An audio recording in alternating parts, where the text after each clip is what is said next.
Again, Happy New Year, Xbox Nation. Welcome to this year's first incredibly fire-like episode of the Xbox Factor podcast. And I, of course, am one of your hosts, Mr. Boomstick XL, and I have surrounded myself with other gamers that are the creme de la creme when you talk about Xbox. So we're going to get right into the introductions because, folks, we have an incredible show for you today that's easily going to fill 2 hours of your day.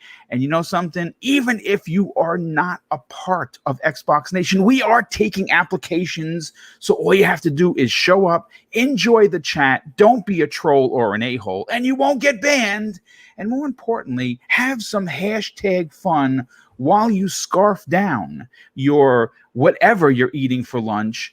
And obviously, I think most people are home thanks to this ridiculous pandemic that's still continuing. But let's get into the introductions. First, I'm going to go with someone that not only just showed his pure bravery from the soul of his soul, watching only a few minutes, not the full 14 minutes of Bloober Teams, the medium. Please welcome the brave Zemi Games. You know, I got to the point where the ball was dropping down the stairs, and I remember there was like an old horror movie where that happens, and that never leads to anything good. You know, it never does. No. Yeah, balls like dropping downstairs, never a good thing for like horror things. So I immediately paused the video, said nope, I've had enough, and I walked away.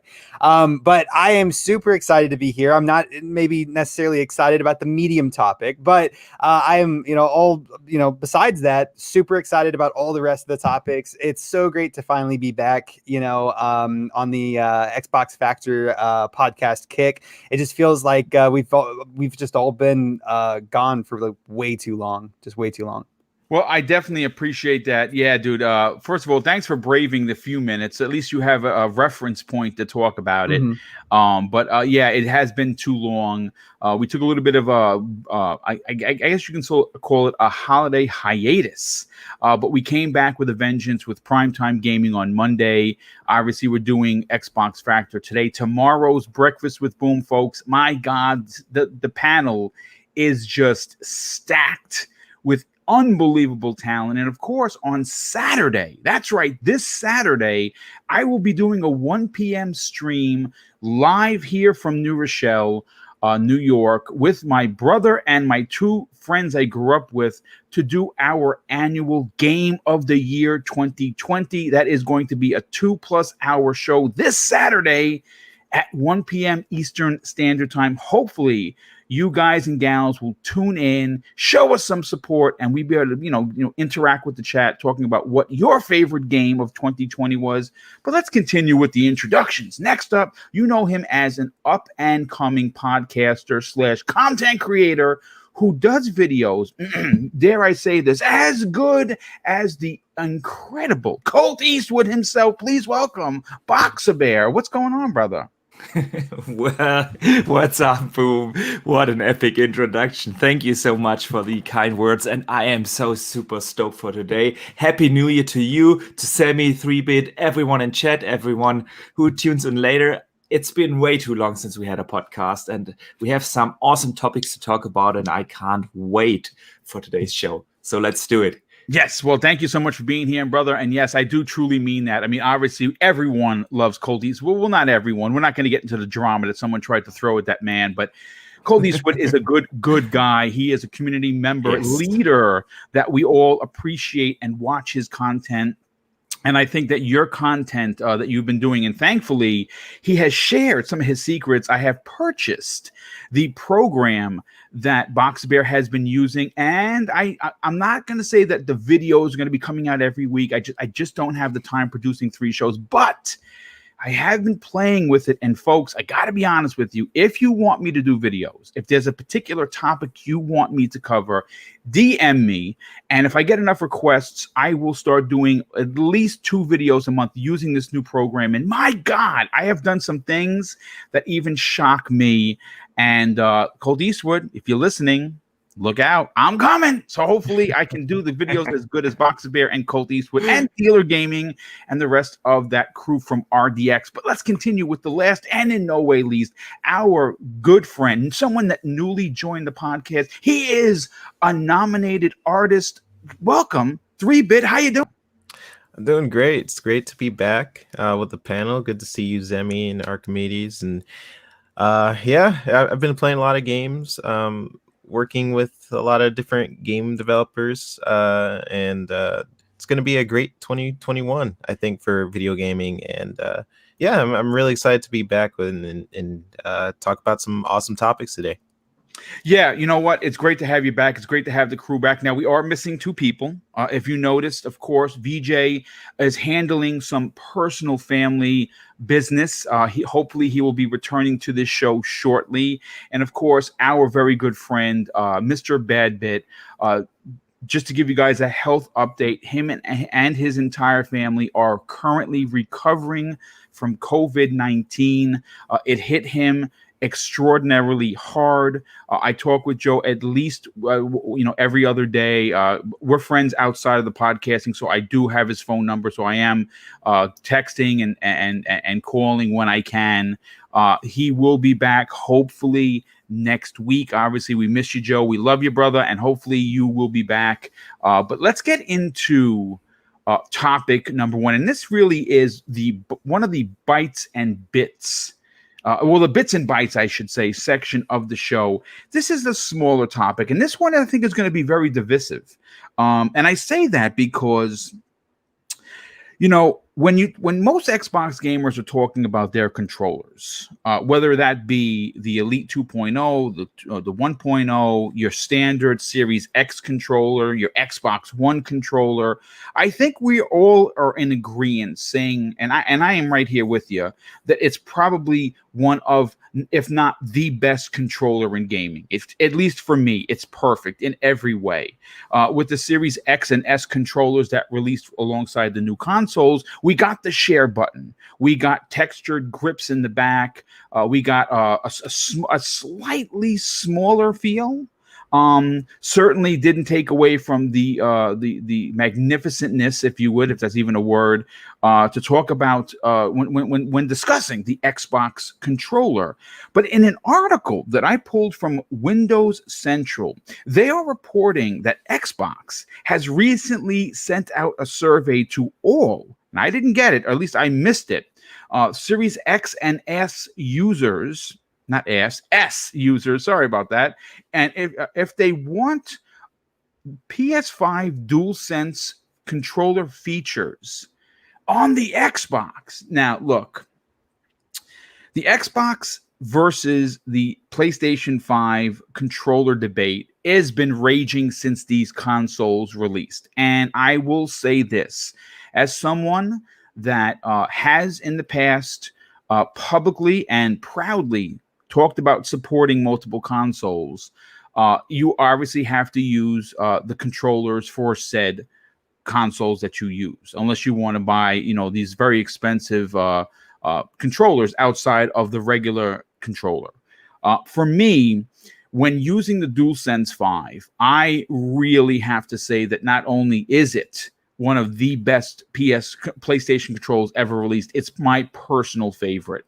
And it has no doubtedly taken a tremendous amount of caveats from the Xbox controller. It feels very comfortable in my hand. It has a weight to it that I really enjoy. And it does, besides the sticks being where they're placed, feel like I'm kind of holding an Xbox controller.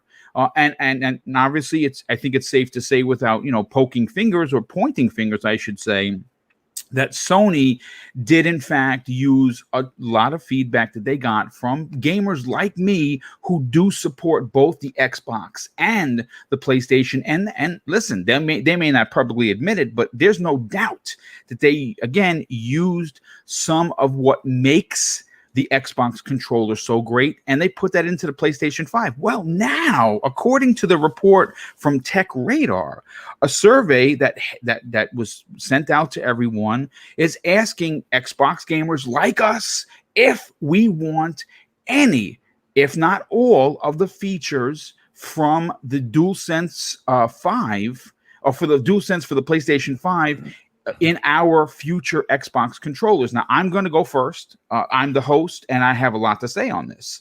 First of all, The sticks are going to remain where they are. Everything is going to stay the way it is. Though I think what they should be adding, easily what they should be adding, is the haptic triggers. I think the haptic triggers are so cool. They are so relevant. I know some people are going to disagree with me and say, boom, you're out of your mind. I don't like the haptic triggers. They can break easily. Maybe. We have heard that some people have had their haptic triggers break. When you see them broken down into their mechanical views, it doesn't look like the plastic is that strong. But listen, it is what it is. It's still a piece of plastic.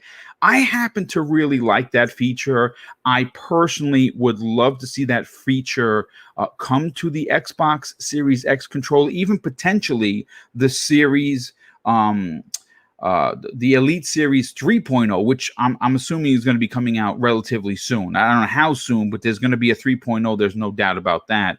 Zemi, let's go to you first on this. Again, not the biggest topic of the day for sure, but one I think is worthy of a conversation. You don't have a PlayStation 5 as of yet, so I'm not even sure if you understand what the DualSense controller feels like, or have you been, keeping your ear to the floor about what people are saying. But the haptic triggers, and Kirby Zero Louise, a good friend of the show, who is a developer, had said something in a couple of shows ago that in 2018, Microsoft did in fact lock in the patent for haptic triggers. They just haven't used it yet. So it's not like a Sony thing. It's an actual, gaming thing. So we know that they could have their own. Would you like to see haptic triggers or any changes come to the Xbox Series X controller in the form of anything from the DualSense?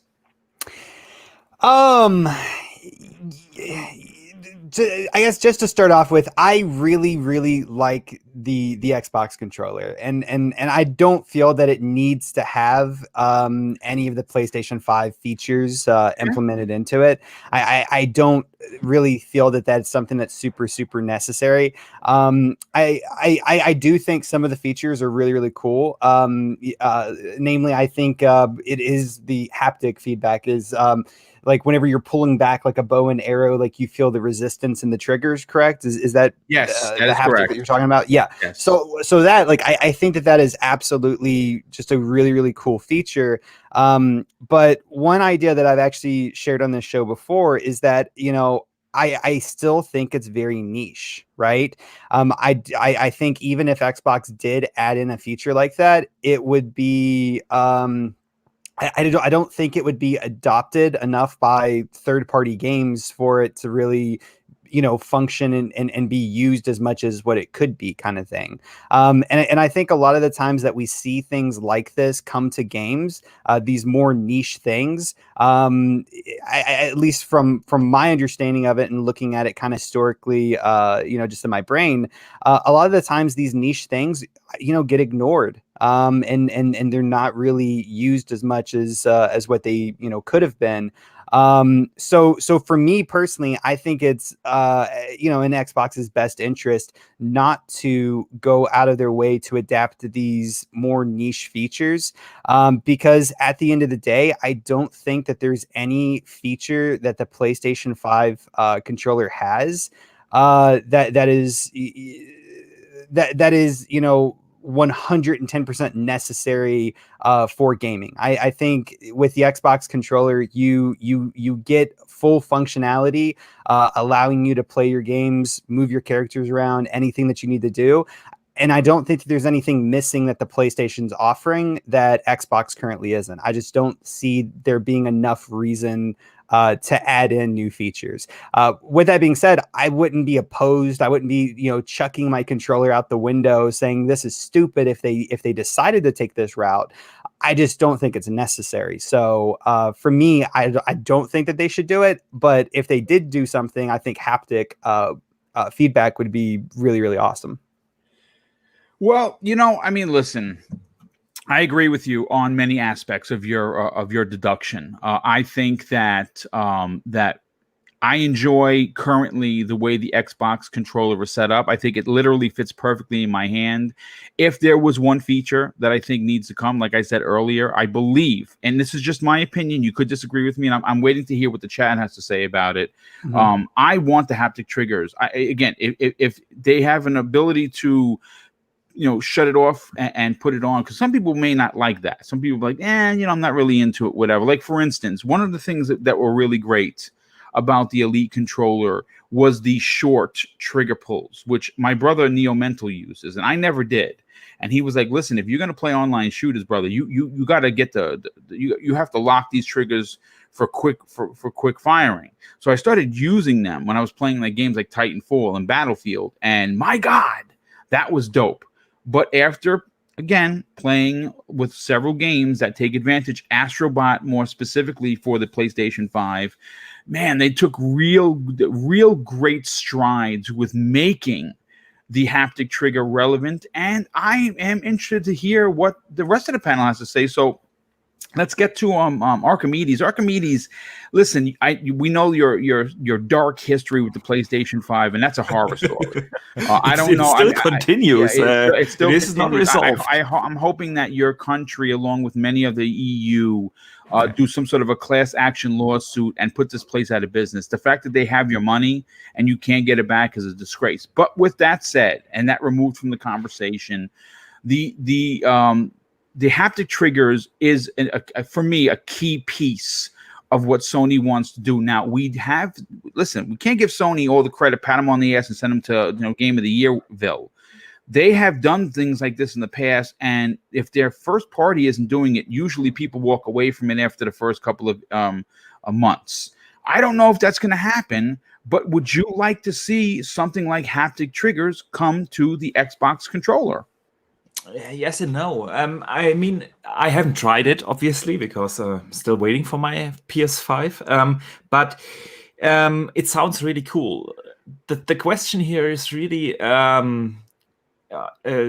two things mainly. The first is, of course, how good is it in a technical sense? You touched on this.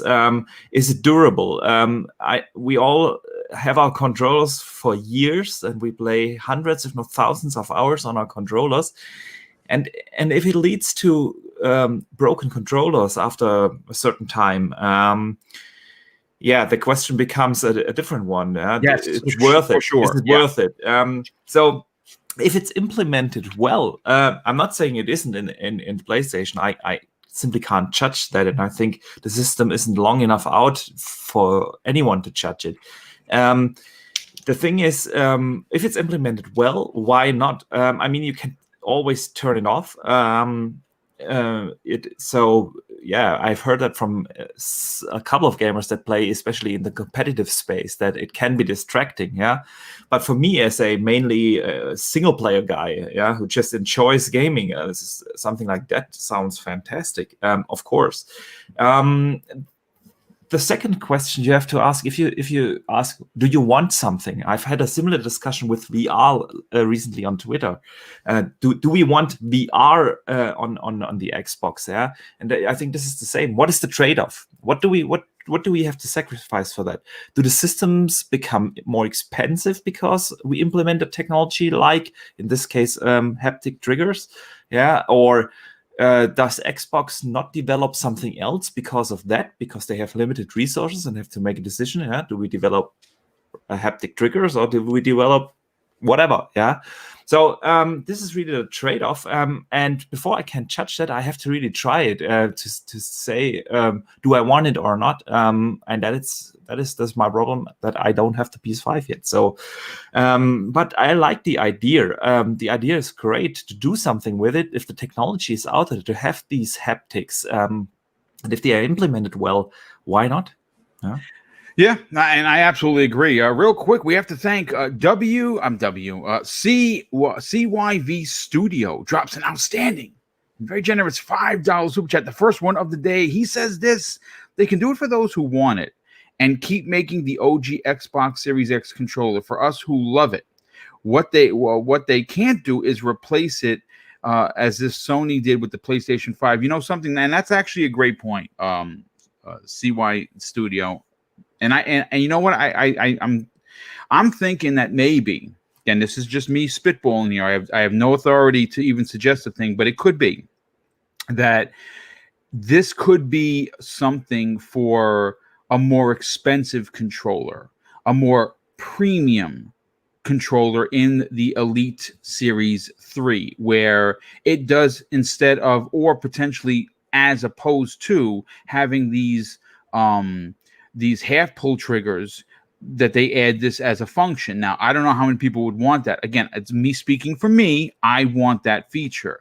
But I think that a lot of people, what I don't see happening is it becoming where they're going to replace controllers in your boxes now. I'm like, hey, listen, tough titty, if you missed out on the launch of the consoles, you can't get an OG controller. So, too bad, suck it.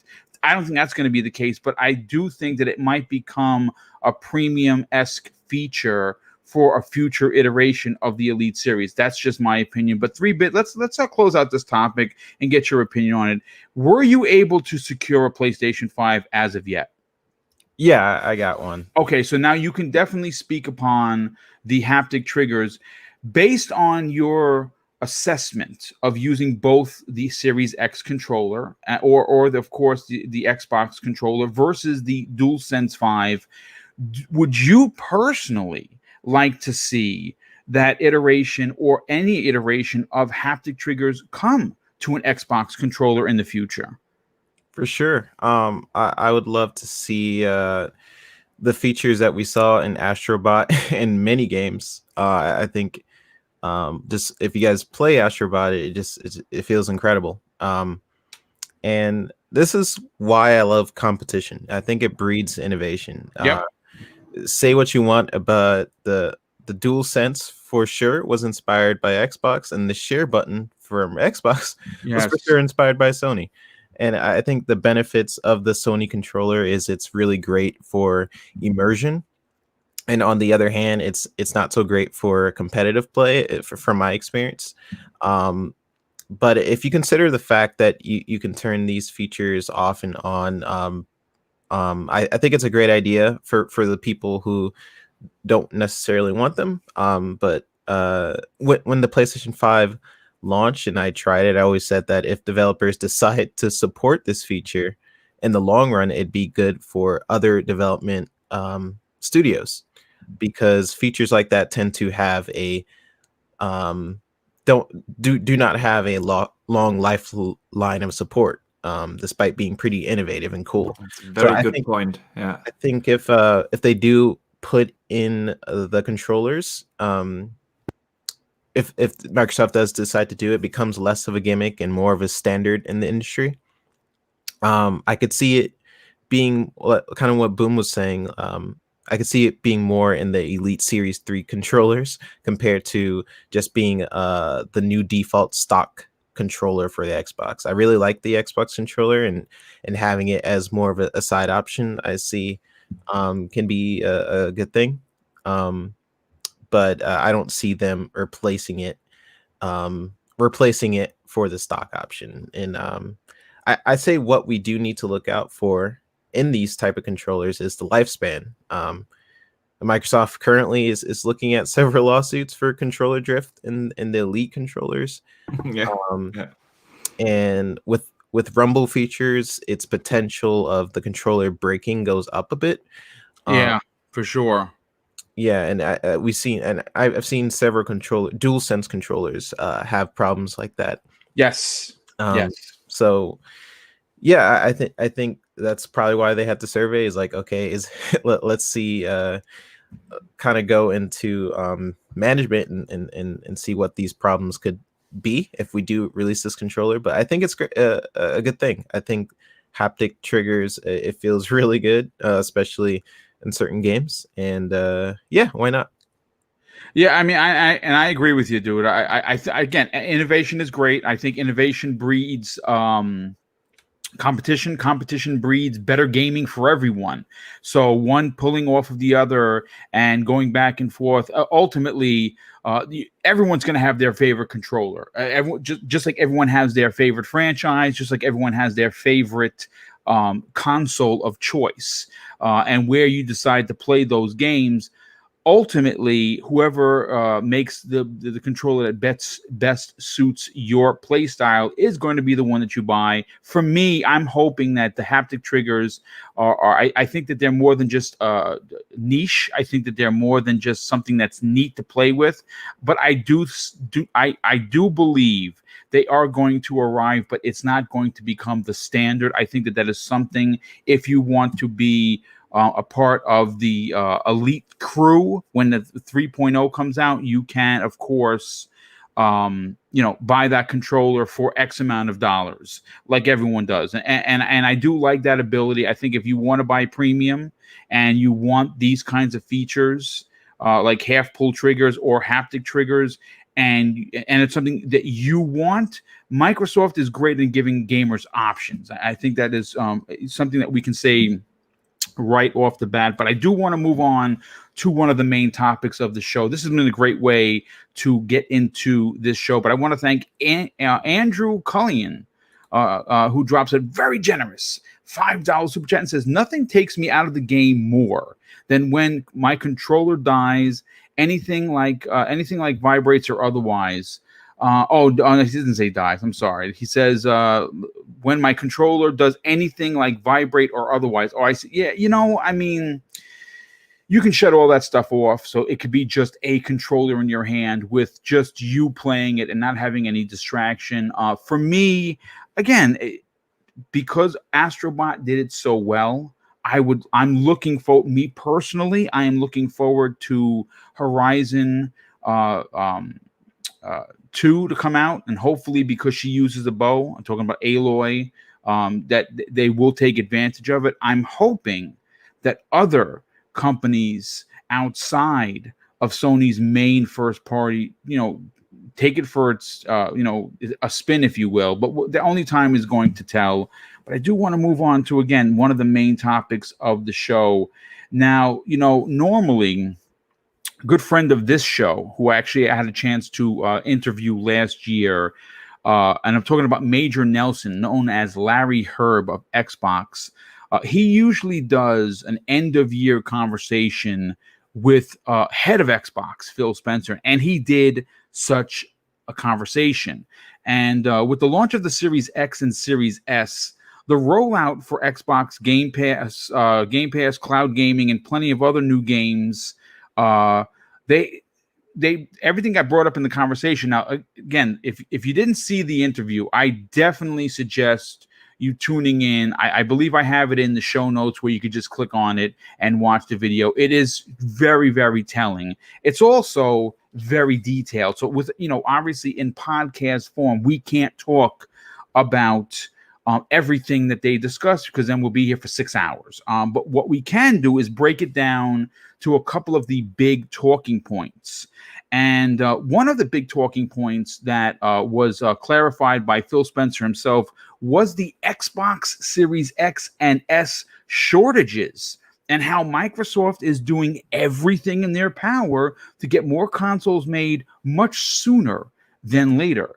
And here is what Phil Spencer actually had to say on the matter. And we're going to see if we can tackle that as soon as I'm done reading it. He says this: "I get some people saying, why didn't you build more? Why didn't you start earlier? Why didn't you ship them earlier? All of those things. It is really just down to physics and engineering. We're not holding them back. We are currently building them as fast as we can. We have all the assembly lines going. As a matter of fact, I was on the phone last week with Lisa Su of AMD saying, how can we get more? How do we get more chips? So it's something that we are constantly working on." He continues, "Hardware is in short supply, but we're working as hard as we can. The teams are incredibly dedicated, and I appreciate people's patience as we work to build more." He also discussed the shortages affecting the gaming industry as a whole, including the PlayStation 5 and graphic cards from NVIDIA and AMD. Listen, I mean, there's a pandemic, folks. And of course, I think that it's safe to say on this particular show, and this is not taking a shot at Sony, that it has been much easier Not like you can just walk into your local Walmart and find an Xbox, but there's certainly been more stories, at least that I have read, both through social media and the gaming media, of people being able to find a Series X and S as opposed to a PlayStation 5. Now, that has a lot to do with the bot situation, but it seems as if these companies are now taking that serious. But I do want to say this. If you are a guy or gal or a gamer who did not get their Series X or S, or PlayStation 5 for that matter, one of the best Twitter users to follow and have notifications on, and you've heard me talk about him before. He doesn't know who I am. I know who he is, and I think you know exactly who I'm talking about. And I'm talking about Wario64. He is on the money when it comes to his links that he drops on almost a daily basis for everything gaming. And when I tell you he has my boomstick seal of approval, I could not give the guy a better thumbs up. I mean, he is, I've gotten, as a matter of fact, the reason why that I even got a Series X live on the air when I was bummed as hell was because of a link that he put out there. So if you're listening, and I know he's not, but it's okay. Wario, thank you so much. And you have helped thousands and thousands of gamers get their consoles. But you know what? Let's bring this back around. Again, not the biggest topic of the show, but it is definitely one that was a conversation in the end of year interview with Phil Spencer and Larry Hyrb. And I'll go to Zemi first. Zemi, is there a light at the end of the tunnel when it comes to Series X and S getting more consoles to gamers, or could this last a while? I mean, I think that there's always a light, and I think like ultimately it's just, you know, gonna be a matter of time until, you know, Xbox and PlayStation are both going to be able to fulfill the massive demand that are out for both of these brand new consoles. I mean, you know, one thing that we also have to remember is that, kind of like what Phil was saying in his during the podcast where he was talking to Lisa Su, the I believe CEO of AMD. You know, AMD chips are going into both the PlayStation and the Xbox, right? So they're trying to fulfill demand for, you know, both of these. Not to mention other, you know, possibilities of running out of CPUs potentially for, you know, the actual PC market, right? I mean, I don't know how their supply lines, you know, work or how their factories set up, but it's completely different lines. It is not influenced. Sure. Yeah. But AMD is facing, you know, a lot of demand, at least from, you know, the console chipsets, right? And, you know, I think that that's also really, really important to take into mind. Of course, you know, the whole COVID situation. So it's really just going to be a matter of time, and we're just going to have to patiently wait.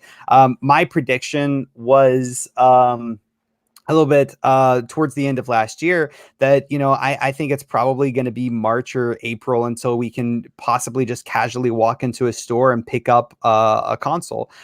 Maybe I might be a little too optimistic about that. Maybe, you know, maybe not. But that's just kind of my mindset that I've just kind of built in to thinking of. You know, it sucks, you know, that we can't get these consoles, and that, you know, your only option is to, you know, cross your fingers and hopefully walk into a store and get one of the only, you know, one or two Xboxes on the shelf. But, you know, like I kind of just keep saying, you know, there is a ton of demand for these systems, and it's really just going to take time for them to ramp up production for, for demand to be satisfied. And it's just unfortunate. I mean, it really is. I'm, you know, fortunate enough that I was able to get an Xbox, but I was also, you know, not fortunate in the sense that I wasn't able to get a PlayStation, and it definitely sucks. But it's just a matter of waiting. It's just a waiting game. We're all gonna get one. It's just a matter of waiting. Yeah, you know what? I agree. I mean, listen, obviously, you know, as someone who was disappointed, who you know, obviously didn't get an X initially when I waited online. I wound up getting an S, was bummed out. live on the air. If you guys saw, it was crazy. I got one, and thankfully, because I have such a fantastic relationship, and really, this is just luck of the draw. I happened to walk into GameStop, and Mrs. Boom and I were able to not only secure mine, but she was able to secure and pay for the one that we gave away. My brother Neo Mental, who donated the Series X to the show, he was able to get one from Best Buy for himself, and then he ordered. Actually, as a matter of fact, I ordered it. I ordered it from Costco, as a matter of fact, and we were able to give away those consoles. So again, very, very lucky. If you did miss out, obviously we're all praying to the gaming gods that if you want a console, you'll get it. But Boxer Bear, let's get to you now. Obviously, you didn't get a PlayStation 5 for another nefarious reason. Again, we don't want to get into it; it's gross. But hopefully there'll be some light at the end of the tunnel for you. But for the Series X and the S, I love the fact that this is a conversation that someone like Phil Spencer, the head of Xbox, does not shy away from. And you know something? I like it even more that Larry Hyrb, which by the way, I'm trying to get him back on the show. He said live on the air that he would. So I'm going to try and hopefully be able to work with him and Jeff, hopefully sometime this year. I have nothing to announce. I'm working behind the scenes. I'd love to get them on. Hopefully that does happen in 2021. But I love the fact that Larry Hyrb didn't shy away from that, because listen, it's depressing news. If you're a gamer and you want a new system and you can't get it because they're not making enough of them, it's a shitty thing. But I love that they talked about it, and I'm glad that we're talking about it. For you, Boxer Bear, do you see any light at the end of the tunnel? Yeah, that's a good question. I'm in the same spirit like Semi. End of last year, we speculated when will the consoles become available just regularly in stores. I said April, maybe May, but this is still, the question if that it will actually happen, because the pandemic is crazier than ever before. Numbers are worse than ever before. The lockdown is harder than ever before. So I don't know how it will actually influence the numbers for the Xbox, because most of those consoles are manufactured in the Asian market. The pandemic over there is not as bad as it is in Europe and in the US. So it's really hard to tell.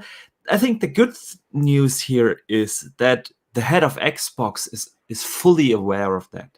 He talks to the head of AMD. Yes. I mean, you can't escalate the situation any higher.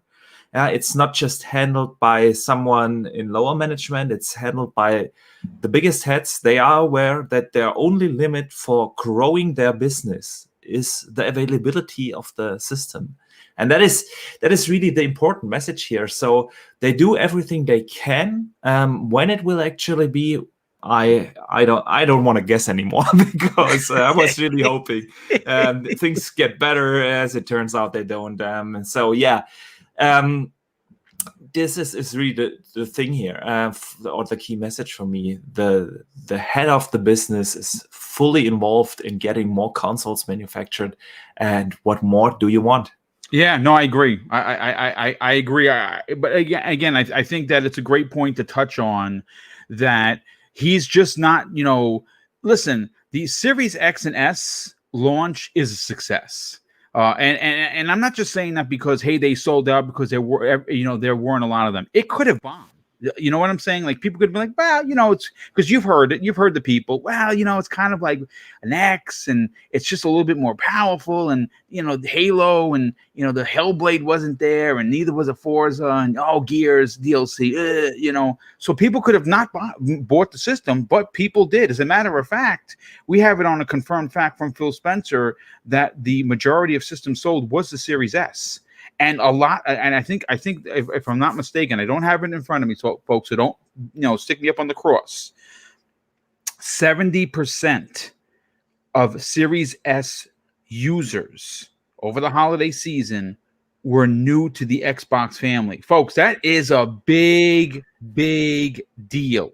Oh yeah, that's how you grow the business. This Yeah, is of really course how, it is. and it is basically their target, yeah, to attach people to Game Pass. The Series S is like we said many times on this show. It's the entry point to the ecosystem. Yeah? Yes. It's how you hook them, and seeing that actually happen is really great. Well, I mean, obviously, at the end of the day, Game Pass is going to rule them all. And again, I've said this before: it's never going to happen. It's already happened for Xbox, so I'm happy. I would love to see the exact service called the whatever you want to call it for Sony and Nintendo, because I support all three consoles, and buying games for all three consoles is expensive, but it is what it is. But again, I think one of the driving forces for that is just the value of what you get in Xbox Game Pass. Matter of fact, they just added some big bombs, which I don't have in front of me. I'll pull up in a second. We'll kind of just touch on that. But 3-bit, let's get your opinion. You obviously were, like myself, one of the lucky ones. You got a PlayStation 5, good on you, but you also got your hands on a Series, which a lot of people did not. Now, you got yourself the Series X or the S? I got the Series X. Excellent. So like me, it's blackjack. We got both of them. For you, with Phil Spencer really doubling down on, we are aware of the problem and we are working hard. Does that give you confidence that people that didn't will eventually get theirs, potentially in the first quarter of 2021? Like Archimedes, I don't know about the time frame, but I know that they'll for sure want to get this before, at least a few months before Halo, to get that full coverage. I know that that's probably a good motivation for them. But yeah, hopefully during the first quarter, because I know Halo is probably the later end of the year. Yeah, I only got the Series X in the PlayStation 5 because of Wario 64. So there you go. See, that's I love it. Tell the story. Tell it. Talk about it. Yeah. So I was just on Twitter, and I know it was just as the consoles were launching, and Wario 64 posted the links and say, hey, here are the links. Make sure you're on these links when it goes live. And nice. then he had several links in case some others didn't work. And on the launch day, I got it because of him. I clicked on the link. I got the Series X on the Microsoft website, and I got the PlayStation 5 on Amazon when it first came out. And I had other links open because of Wario, and as soon as it went live, those were immediately sold out. So wow. Luckily because of him, I was able to get it. But we know Microsoft had to wait fully before going on the supply line compared to the PlayStation 5. Because we know they publicly said that they were waiting for the chipset to be ready for them. They were waiting for the full RDNA 2 kits. Correct. Yes. And we know this because some devs have said it, and AMD pretty much confirmed it, and that seemed to cause a sort of secondary effect for developers who are trying to figure out how to properly implement their development kits. And so I think we'll for sure see Xbox try their best to meet product with demand. And I was fortunate enough to get both consoles, but we know a lot of people have not. So yeah, I think different companies are working on different situations for attacking bots. I know Walmart issued a statement at the end of the year on what they plan to do to stop bots from snatching the systems. And yeah, I hope in the future we get some sort of system on all these major websites in order to prevent this from happening again with the bot situation. But yeah, I think at the end of it, I think product will eventually meet demand, and hopefully it's by the early beginning of this year.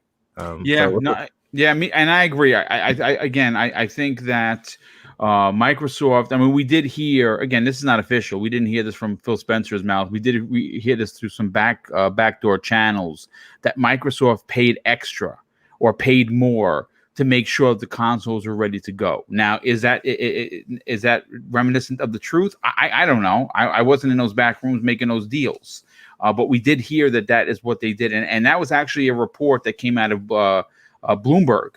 So their sources said that Microsoft was willing and able, and they in fact did pay extra to make sure their consoles were ready to go. And we did hear at some point that there was a 2-to-1 ratio versus Xbox Series X and S to the PlayStation 5 being made. Now, is that true? Again, they reported it. I'm talking about it.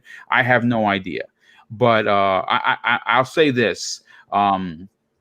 If you didn't get one, again, keep your eye out. Please follow Wario64. Have alerts on. And when he puts it up, understand that it's real. Get ready to spend your money, because if you're quick enough and you respond fast enough, there's a good chance that you're going to walk away with the console that you personally want.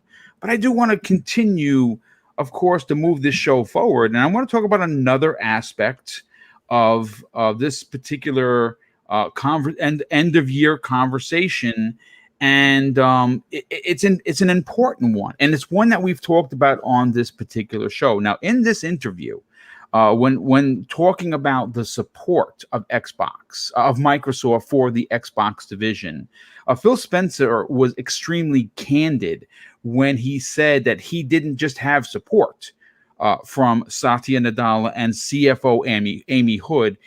The support that him and his team has is absolutely incredible. As a matter of fact, I want to talk about why this is really important, and it's something that Satya Nadella said, again, that we talked about the day of the purchase of Bethesda.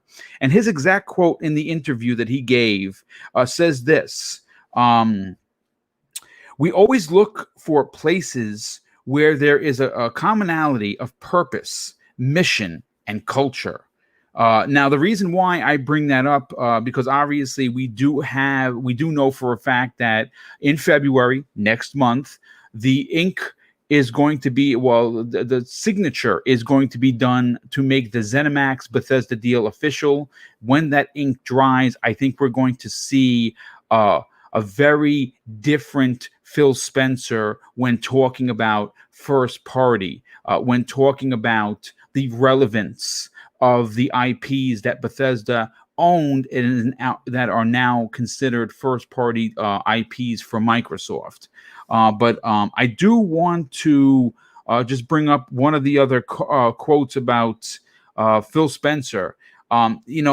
He again, when talking about this deal in this interview, he again was I don't want to say, I guess I could say he's very vague on what he could say, because again, the ink isn't drying, and for legal reasons, there's only so much that he can say. And like I said seconds ago, that is going to change in a big way. We're going to have a lot to talk about once that deal's officially due. But the reason I bring this up, and the reason why I think Boxer Bear is excited for this particular topic, is in my opinion, I have a very strong suspicion, and I have heard from several people that I trust, that the spending, quote unquote, spending spree that we saw in the last couple of years, dating all the way back to post E3 2018, when they announced all those studio acquisitions, is going to happen in 2021. Now, we have heard, again, this is unofficial, folks. I read the same Reddit posts that you do, so take this with a grain of salt,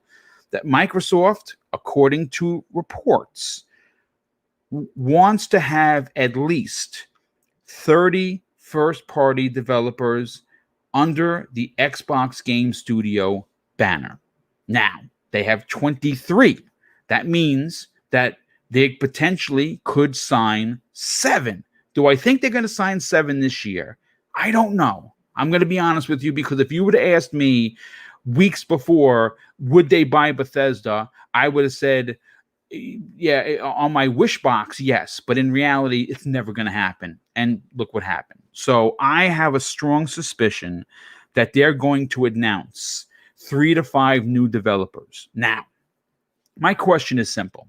and we've talked about this on this show before. I want to get the chat involved. We have almost 300 people here. I want to say thank you so much for tuning in to the new episode, the first episode of the Xbox Factor podcast for 2021. But again, my question is simple, though I have, again, strong suspicion that the answers from the panel, from the chat, are not going to be, and that is, out of the 3 to 5 that I believe they're going to sign, and I think it's going to be immediate. Like, I don't think we're waiting to June to get 3 to 5 more developers. No, I think that they've already talked with them. I think that the deals are already in place, and I think Microsoft is just waiting for Bethesda and that deal to get done before they announce it. Who do you want them to pick up? Now, my answer is I have two small ones. First of all, People Can Fly is a developer that I think has a ridiculous amount of talent. Now, whether you liked Gears of War Judgment, that's up to you. I happen to really enjoy it. I thought it was very different than your standard Gear, something I truly enjoyed. I liked the characters. I liked the story. A lot of people didn't. That's fine. The other one, and this is, to me, it seems like a no-brainer. I know Zemi's going to agree with me here. Asobo is an almost lock, in my opinion. And I'd like to put Asobo's relevance within Microsoft to the same amount of relevance I put Insomniac Games. Or, like, say, for instance, the Housemarque, for instance, for Sony. So Sony with Housemarque, they're not together yet. I think that's going to change this year as well. I think Housemarque is almost a lock, the same way I believe Asobo is probably a lock. I mean, just look, A Plague Tale. Zemi put me onto this. My God, what a game. And of course, all you have to do is look and see Flight Simulator, and you're like, why aren't they a first-party studio? I don't know. But Zemi, I want to go to you first. For you personally, do you agree or potentially disagree with my assessment of 3 to 5 new studios potentially joining XGS this year? And who do you want to see become a part of the family?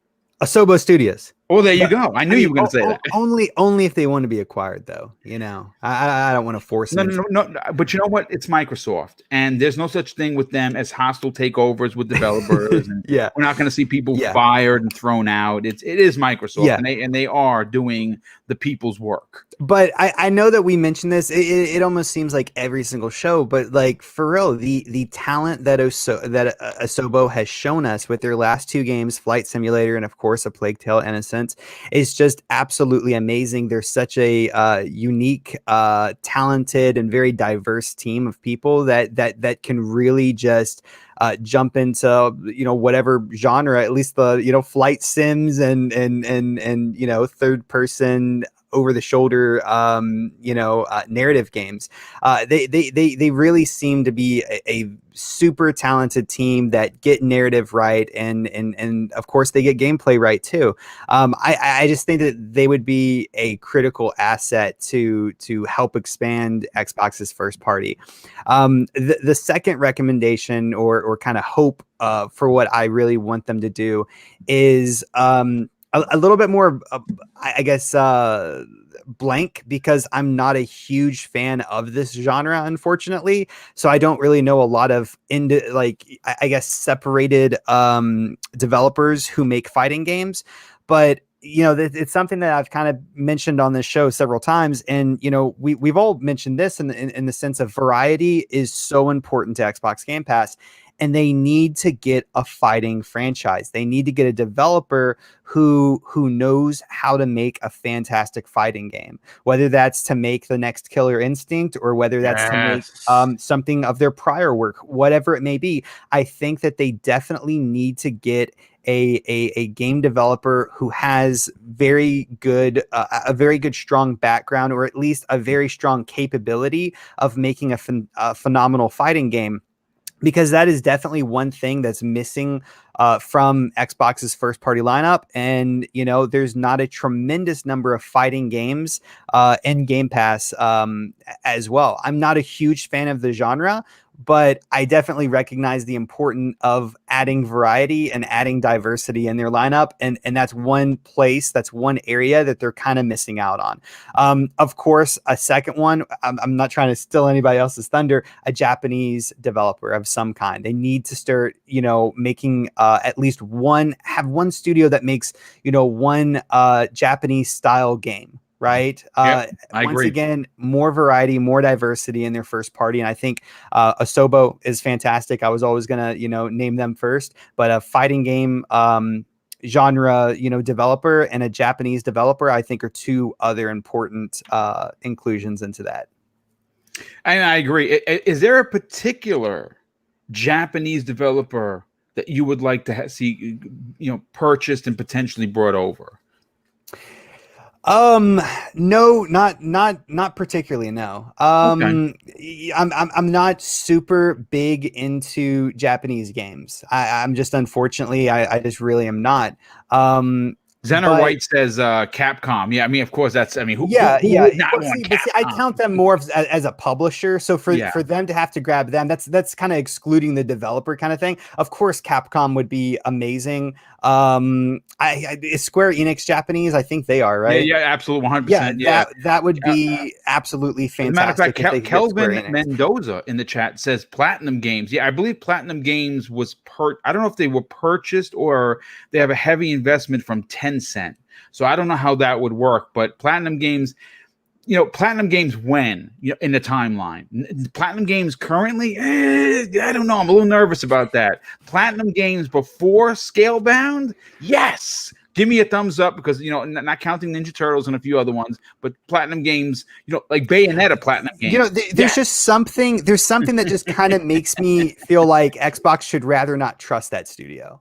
Like, and that's not to. I think the chemistry doesn't work in between the two. That is true too. There is some, still some reason to imagine there would be some bad blood there. So, like the chemistry for sure. That wouldn't work. Yeah, I agree. Yeah. Well, I mean, I like your pick. I definitely like your pick. Boxer Bear, Archimedes, let's get you in on the conversation.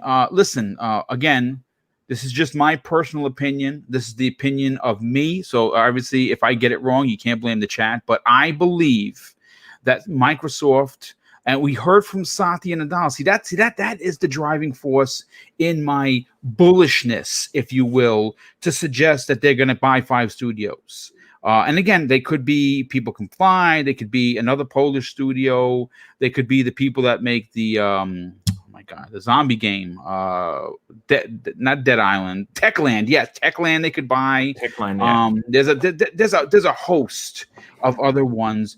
I'm interested to get your opinion on this, Archimedes. Do you agree or disagree that Microsoft is in this for real and that they are going to buy more because Satya Nadella said that they're not done purchasing? And he said those exact words. We're not done purchasing. We're always looking. So if someone fills, the check boxes for Microsoft, rest assured, Microsoft, they're going to buy it. But what's important about this conversation, Boxer Bear, is that if Phil Spencer sits down with a development house and says, yeah, listen, you guys have hit all the check boxes, he pretty much has carte blanche based on what we're reading to tell Satya and Amy Hood, hey, listen, they'd be good for XGS. What do you think? They're going to approve them. What are your thoughts? And how many do you think are coming in 2021? Okay, there are a lot of questions here. Okay, the first is, I think it's undoubtedly a question that they are going to purchase new studios. They said so. So I don't think anyone can argue that they are done with their shopping spree. Satya said it. I think Phil said it also. And if I'm not mistaken, Matt Booty also talked about something like they are always looking to what studios could be a good match for the Xbox game studios. So I think there's no doubt that we will see new acquisitions over the course of this year and probably the years after.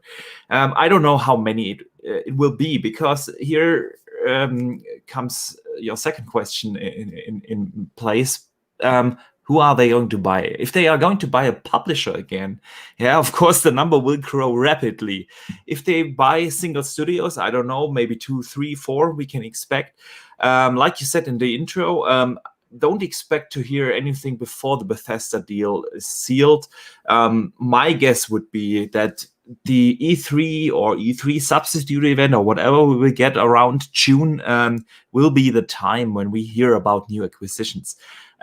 Maybe we hear it earlier, because if I were Microsoft, I would do a kind of welcome to the family event or something like that.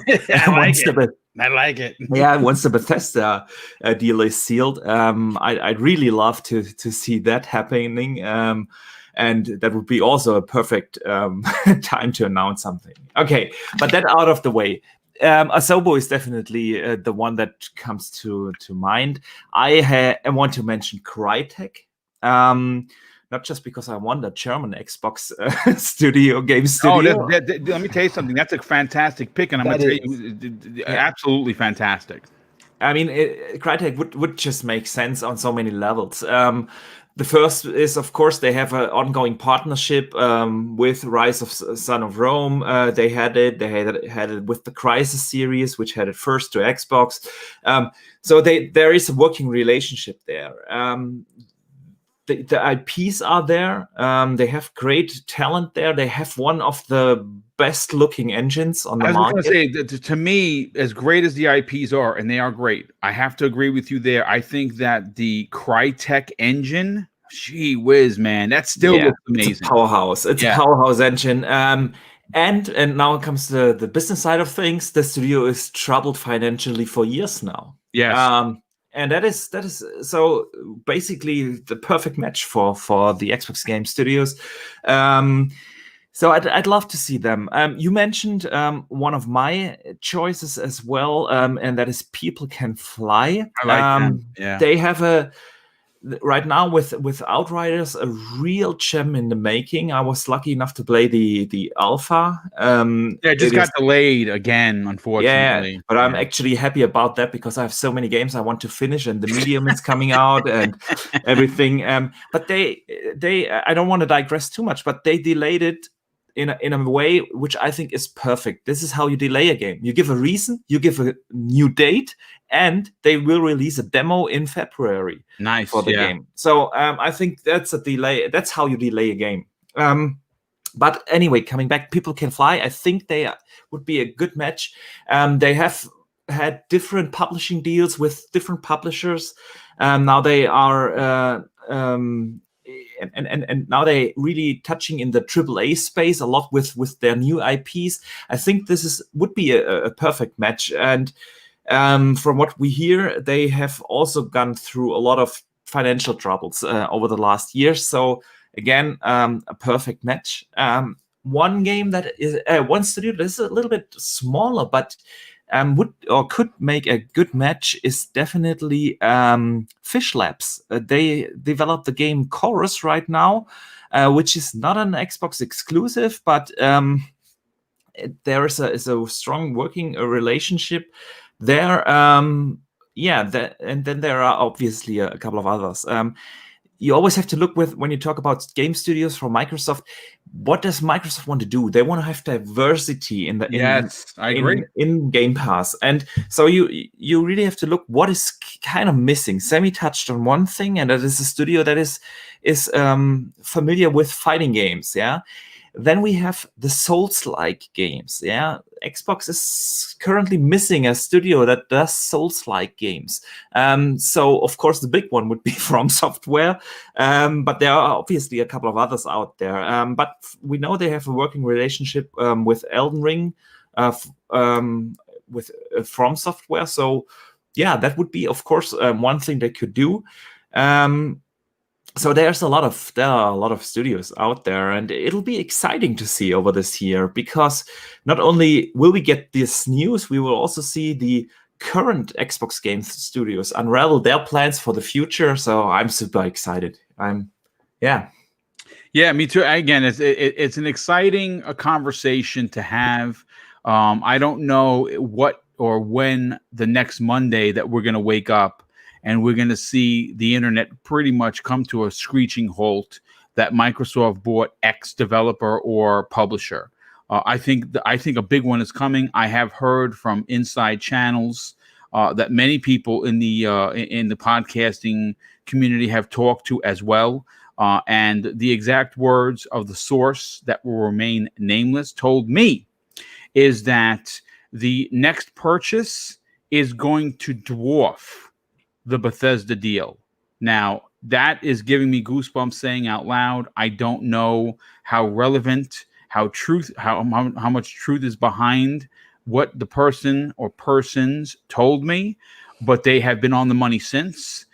They did say it was going to take some time to happen. So we are patiently waiting. And as soon as I know, and I can talk about it publicly, rest assured that I will. And if that's true, I mean, you would presume to imagine that it would be a publisher, not just a single developer. It's going to be a Capcom. It's going to be a Square Enix. It's going to be a WB. It's going to be a Ubisoft. It's going to be a big one. And again, none of these companies are really hurting for cash. Capcom was at one point, early 2016, not so good. But Capcom now, man, Capcom is worth a lot of money. So I don't know. But again, as soon as I can talk about it and I have more confirmation, rest assured, even if it's just hey, I heard a rumor, I'll be able to talk about it. But right now, all I've been told is that the next purchase is going to dwarf the Bethesda deal, which has me tremendously A, excited, and B, perplexed at the same time. But, VG HD, 3-bit, our brother, let's get your opinion on this. Look, there's no doubt that with 23 first-party studios, and you say that, like we say it like it's like, oh, I'm putting on my shoe, big deal, right? But that is a big deal because pre-E3 2018, Microsoft was in the doghouse with gamers. They were I still believe they remain in the doghouse with the gaming media. That's just my opinion. For sure. And there was a reason for it to some extent. Their first party output was relatively poor. Now, again, I enjoyed all of them, but you have to compare apples to apples. And, when you compare it to the PlayStation, it was, let's say it had shortcomings. But Phil Spencer's promise to fix the hardware, he did it. Fix the services, he did it. Get it right with gamers, he's done it. The last little bit of his plan or his reign of power was getting first-party studios, getting those big AAA bombs that we want. They're coming. And we have 23 studios, 35 plus teams. For you, do you think that he's going to continue to build this armada of first-party studios? And how many this year do you think they're going to announce? Yeah, I think if we're bringing your rumor into the equation, I think Valve is a serious consideration, considering what happened with the meetings last year that we saw with Jeff Keighley. He's retired and he's in another country, so yep. Yeah, and some of the pictures we seen from Microsoft where a lot of their promotional pictures was in New Zealand. It just showed mountains, and for the most part, if you go back and see some of their cover photos from like Facebook and Instagram, you'll see that. I think they are definitely for real because literally right after they spent $3.5 billion, or what was it? Was it $7.5 billion on Bethesda? They said, yeah, we're not done yet. So there is a race to acquire studios as Microsoft's true competitors, Amazon and Google. They're not going to stop looking, and we know they're going to want to prove themselves in the field, and we know they have a lot more money than Sony for sure. So if I had to pick one personal studio, for me, it would be Remedy. I think they're I like that pick, dude. Yeah. I think they're an extremely talented studio, and I'd like to see Microsoft join with them, especially. They're doing Crossfire X exclusively for the Xbox. Yeah, so there's a relationship there. I mean, they have done a lot of exclusives for the Xbox, yeah, except Control. Yeah, like Alan Wake, right? Yes, so Alan Wake, Quantum Break, bring it all. I'll take it all. Yeah, so I think they're talented, and I heard the news about In Exile. They're making another first person RPG. Yes. So I think bringing the count of Xbox having first person games pretty high. So I think if anyone can mix it up, it's a studio like Remedy, and considering Remedy is pulling sort of a Marvel where they have their own universe, bringing those games into the fold with Control and Alan Wake now being in the same universe. And they would also make it so they don't have to rely on crappy publishers like 505, which probably forced Remedy to make us pay for another copy of Control, the Ultimate Edition. So it would really help out. It would really help them out. And I know Microsoft has closer relationships with Asobo and Bloober Team, so they're definitely up there in relevance and potential. Both of those companies are also private divisions, and one thing to note is if you're going to look for what Microsoft is going to acquire, look at if it's a private company or not. Right. So far, every company that Microsoft has acquired is a private company. It's just a lot easier to acquire. When it's publicly traded, it's a little bit more. The waters are more difficult to navigate. For now, sure. If I'm not mistaken, I do believe that ZeniMax was publicly traded or is publicly traded.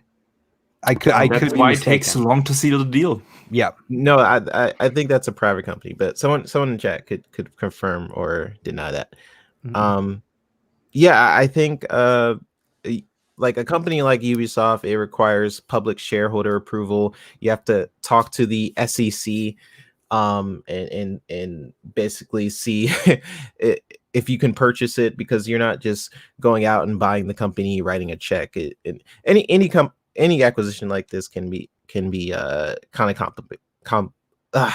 talk. Kind of complicated. Yeah, some people are saying it was a private company. So when you think about what studio Microsoft will acquire, essentially you think about what Microsoft's goal is, which is content for Game Pass. So I think if they acquire Remedy, that'll give them that sort of AAA third person studio that is amazing at physics. Asobo and Bloober are great picks for sure. But for the Japanese pick, if I'm following another goal of Microsoft, Koei Tecmo has some amazing talent over there with games like Ninja Gaiden, Dead or Alive, and stuff like that. And lastly, just to close out, I don't think we can ignore Sega, which is bringing all the Yakuza games to Game Pass. And some of the tweets we've seen from Aaron Greenberg, where he keeps tweeting pictures of hedgehogs, so yeah, I think either way, that would be a monster deal, man. I mean, listen, I understand that Sonic may not have the relevance he once did. Maybe he's not as popular as, let's say, Mario. Maybe he doesn't do it for you, but of Sega becoming a Microsoft first party would be a monster deal. I mean, that's like a monster deal because their IPs. You also got to remember, Zemi, you kind of touched on this. Microsoft is looking to take over the world, and I don't necessarily mean that figuratively. I mean that they want to get the 2 billion gamers on Xbox Game Pass one way or another. First, a perfect example of their reach across the table, if you will, is getting the Phantasy Star to be on Xbox and Xbox Game Pass. Now, Phantasy Star 2 Online 2 is coming out, the new one. And folks, if you didn't already know, that's a big deal in Japan. That's a big, big deal. Crossfire X being redone exclusively for the Xbox is a big deal in Korea. And these are two areas of the world that Microsoft has failed miserably. And it is an area, it is a region of the world that revolves around mobile gaming. Oh, I don't know. What did Microsoft just release? Project xCloud. And it's apparently doing very well in those areas or those regions.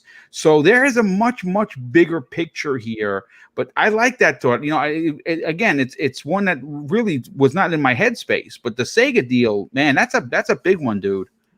Yeah, for sure. I think again, when you're trying to buy a company, and if it's a public company, you have to answer to the shareholders. You're not Of just course. Yeah. answering to us like a sole person like Gabe Newell, who has full control over like Valve, right? You basically have to immediately say to the public that your intent is the intent to purchase of that company, which is why there's certain public companies I don't think it is.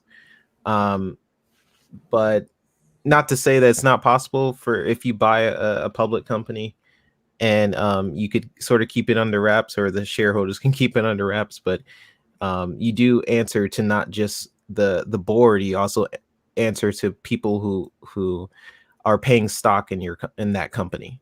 So yeah, it's a little difficult for certain companies like Ubisoft or something like that, or Capcom, who are public entities.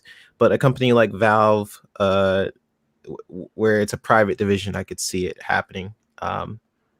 But yeah, either way, the future for Xbox is looking very bright. Yeah, no doubt about it. And big changes are going to be coming. Well, big additions, I think, anyway. I do want to thank two people for super chats that came in. First of all, John B., a very generous friend of the show, he drops an outstanding $2 super chat and says, I would buy it day one if price is reasonable. I believe he was talking about, sorry, they got to it late, John, about the consoles. Yeah, I think that if you can get one at regular price, I would definitely say, yeah, get one. I would also insist that don't pay the scalper prices. These consoles will be available. You just may have to wait a while. Eagles fan 76, another generous friend of the show. He says this after dropping a $2 super chat. Boom. There is a restock today for the PlayStation 5 and the Xbox. So, folks, as a matter of fact, Eagles fan 76 dropped a post during that show that we talked about with I believe it was a couple of months ago, where he dropped a link for the Series X, and people were able to get there. So Eagles fan, again, take him at his word. He's delivered before, for sure. So Eagles fan, thank you for the super chat, brother, and of course, thank you for being here as always. Now, the next topic, folks, I want to move into. I'm laughing in my heart. I'm laughing in my mind, and I'm smiling, and I'm trying not to laugh live on the air, is because we're going to be talking a little bit about horror. One of which, something that Zemi Games not a big fan of, but he is Zemi the Brave. So we're going to try and push him through this particular topic. And what am I talking about? Well, look, folks, 2021 just started. Obviously, in world scenarios, not a great start, but in gaming scenarios, which is what we're here to talk about, one of the, if not the biggest releases of this month, is an exclusive for the Xbox Series X and S. And that is, of course, Bloober Teams, The Medium. And they just released a 14-minute glorious gameplay trailer of new scares and story beats in glorious 4K. Now, I've watched it twice. Zemi has only watched the first 4 minutes. He told you in the beginning that once the ball started bouncing, he realized that he was out. But we're still going to be talking about the dual reality gameplay in action. And the big question that I have for not only the chat, but the panel is, did you get a chance to watch it? Hopefully you did. Now, in a story pulled from Windows Central, they say while some players criticized Xbox's lack of true next-gen releases with the launch of the consoles, the Medium is looking to be our first exclusive next-gen title on the platform, and it's going to be a big one. Now, the Medium is being touted by the fans, i.e., me and potentially people on this panel, as a spiritual successor to Silent Hill. Now, this modern title takes inspiration from horror classics that have come before it, while introducing a bold new dual reality gameplay mechanic. And what's even more exciting, if you are a fan of Silent Hill, is Akira Yamaoka. I said the last name wrong. It's Yamakoa. Is producing the terrifying soundtrack. Folks, that is right. the original producer to Silent Hill is producing the soundtrack for the medium. That is a really, really big deal. Now, in the video, we get a fresh look at many key elements of what makes the medium so terrifying for many people of the genre who enjoy horror games. In addition to some cryptic introductions to a few of the supernatural characters, our protagonist, Marine, will encounter an 8 to 10 hour playthrough. Now, again, that's not how I'm going to play. I believe that is the standard. Press X when you see it and push your way through. See, me, I like collectibles. I like looking at the environments. I like looking at every nook and cranny. A game that's for the standard player, 8 to 10 hours, I could easily double that. So for me, the medium is probably going to be a game that anywhere is between 15 and 20 hours because, again, it's just my play style. But, you know, I will say this. One of the biggest criticisms, not just for this game, that I have read online is length of game. And I think that that is a really crummy way to get excited or detract from a big release. A game doesn't necessarily have to be 76 hours to be a good game. It doesn't have to be Immortals Phoenix Rising, which I put 75 hours into. It can be a good 20-hour game if you enjoy the title. Again, one of the biggest criticisms I believe is going to be, you're going to start hearing is, well, you know, boom, it's only 8 to 10 hours, big deal. Well, if that's how you play, then maybe the game isn't for you. But A, it's going to be in Game Pass, so you don't have to buy shit unless you, of course, don't have Game Pass. And B, listen, if it's not your bag, what can I tell you? I'm not going to pull your ear and make you play the game. For me, I'm absolutely through the roof excited because a couple of reasons. One, it's a horror game. Two, it's an exclusive. And three, it comes out in a couple of weeks. But let's get to Zemi Games and Mr. Braveheart himself. Zemi, yes. You got a chance to watch the first 4 minutes. I'll give you credit. You didn't watch the other. You watched 4, but you didn't watch the other 10. You have no idea how generous that is. I did not make it to 4 minutes. Okay, well, listen, we're just going to say 4 minutes to make you the Braveheart that we all know that you are. Okay. I talked about this pregame. You played a horror game with me. You played several horror games with me, which we're going to get back to streaming on your Twitch channel. Mm-hmm. Is this a game that Xbox gamers, Xbox Series X and S owners should be excited for, not just for the fact that they have a new game coming into Game Pass, but the fact it's the first big exclusive of 2021? Yeah, I mean, like everyone knows, I'm not going to play the game. I'm a coward, you know. But excluding that, like I still got opinions. My opinions matter. Your opinions matter. Yes, they do on this show. You know. The way I look at this is I'm upset that I'm not going to be able to play this game because I'm such a coward. Because the game looks absolutely just stunning, graphically incredible. The dual reality gameplay looks really, really neat and something that we don't see a lot in gaming, if possibly ever, right? And I think that this is going to be your very first example of a next gen experience, a next gen game on your new console that you just paid $300 for, right? So and to add it in, you know, it you know, you get to play it on Game Pass for no additional cost, right? So it's really just like a win-win-win scenario, unless you're a coward like me. And if so, just send me a message. We'll hop into a lobby of Halo while everyone else is playing this horrific game, and we'll you know, shoot grunts. I don't know, but I definitely, you know, I'm not going to say that this game's going to be for everyone because it most certainly is not for me. But I definitely think if you like the horror genre, or if you're not as critically opposed to it as I am, you should definitely give it a try. You know, it is an amazing looking game. And, you know, the criticism that, you know, some people have of, you know, this game's only 8 hours long, right? Like I really just don't think that that's fair. There's plenty of examples of amazing games that are only 8 hours long. There's plenty of examples of amazing games that are 2 hours long. You know, Yeah, great. Firewatch, I think, is a great example of that. Well, it might be like 4 hours long or something, but there are really good games regardless of the length. And you know, this isn't, you know, a game that you are, you know, for most people aren't going to be just running out and throwing, you know, $60 at it. I think it's like 30 base, right? But in addition to that, it's coming to Game Pass. So I definitely can see the excitement around this game. I'm excited for a game I'm never going to be able to play. And I hope that everyone that plays it absolutely enjoys it. I know that I would if there wasn't horror in it, if it did not scare the ever-loving bejeebies out of me and they didn't have balls rolling down staircases. I would absolutely love this game. This would totally be my jam.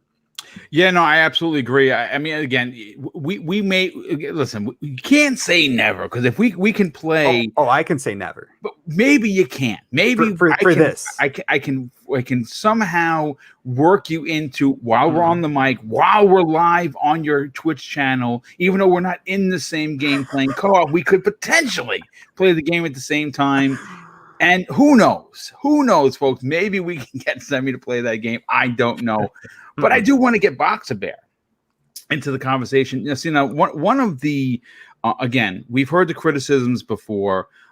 We were all bummed that Halo Infinite wasn't at launch, but you know something? Good thing it wasn't. They're gonna have it for a year, and this year we're gonna get an incredible Halo title and on the anniversary, from what we understand. So it's gonna be a big deal. But again, we're now in 2021, right? The salvos are going to start firing from Nintendo, from Sony, and from Microsoft. Now, Sony has a big game coming out in Returnal from Housemarque. I'm very excited. A lot of people like poo-poo it, whatever. Good for your taste, whatever. I'm excited for it. Nintendo has a remaster coming out this month. Is it this month or is it next month? No, I think it's actually next month. Next month. For Mario World 3D World. Listen, folks, I 100%ed that game on the Wii U. I still own it. And guess what Boom has done? He bought one for me. He bought one for his nephew, Tyler. And I'm going to 100% that game again because I just love Nintendo. But getting back to Microsoft, this is a big deal.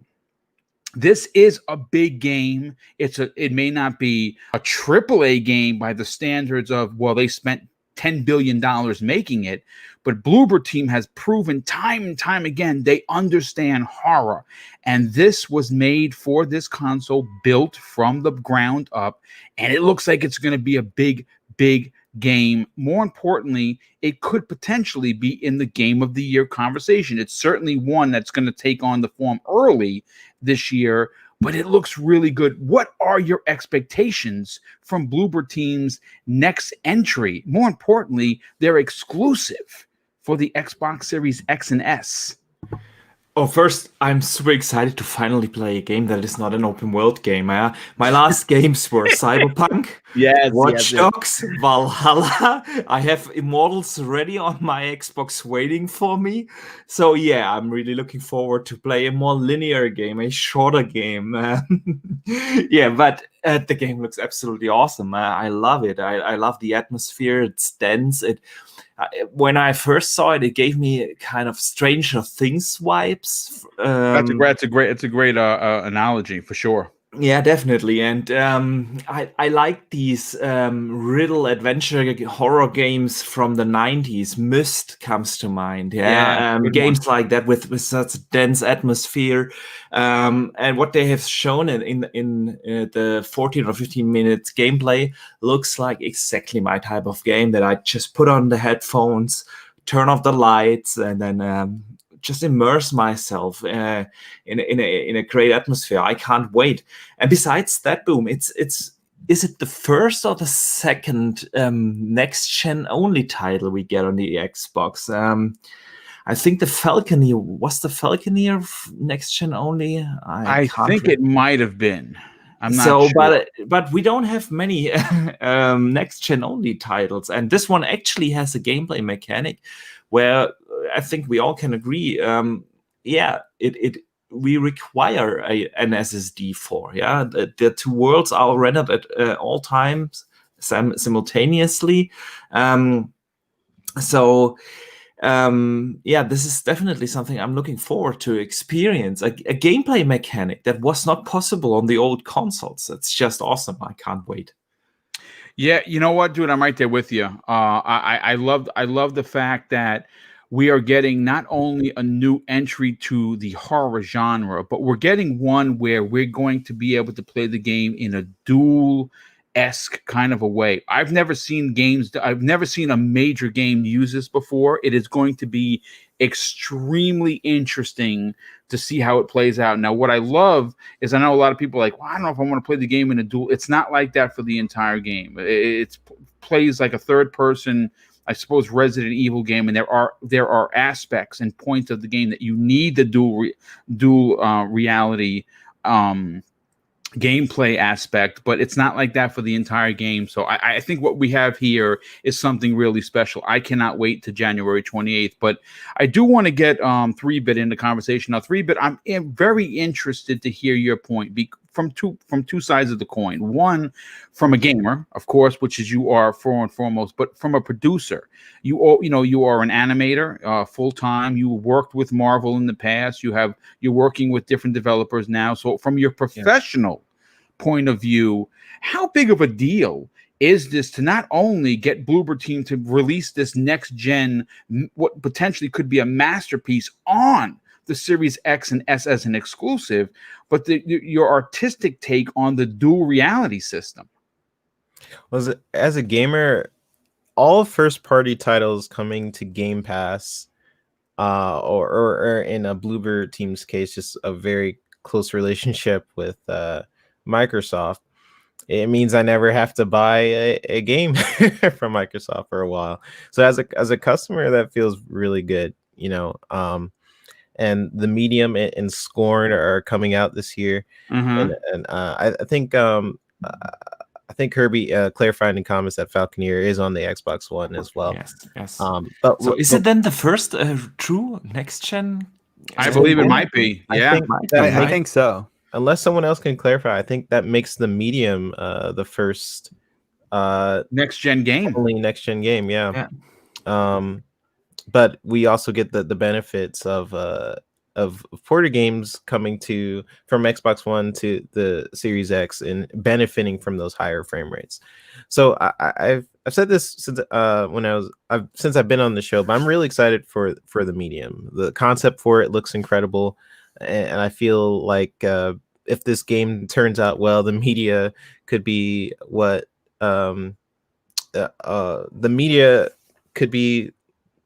what Microsoft is looking for to possibly acquire this team, if the game does really well.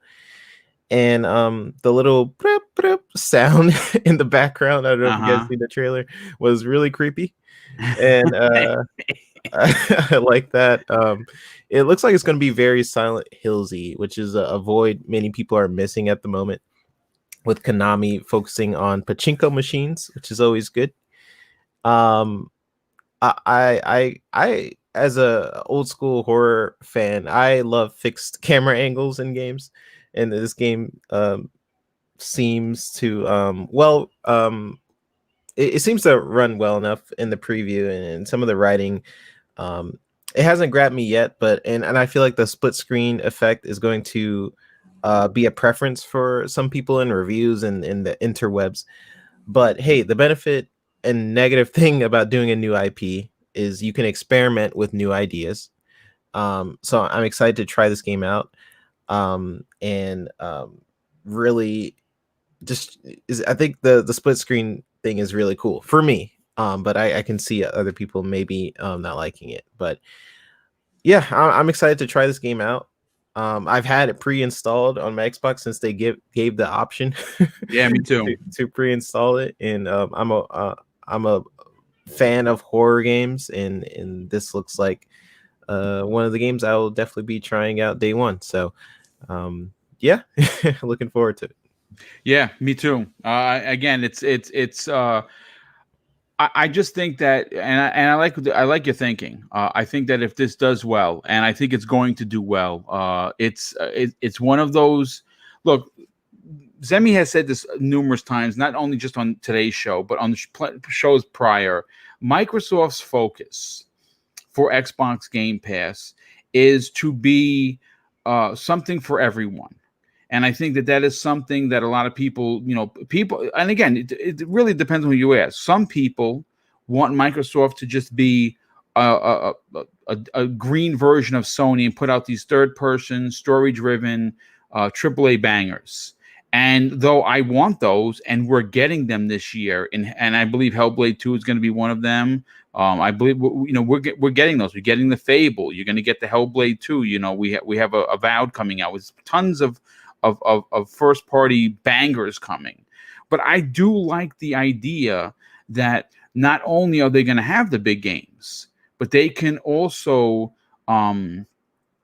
bring out titles from other developers that will stand a chance of people playing them because they're going to be in Xbox Game Pass. I believe one of those teams is Bloober Teams, specifically because they're so good at telling horror stories.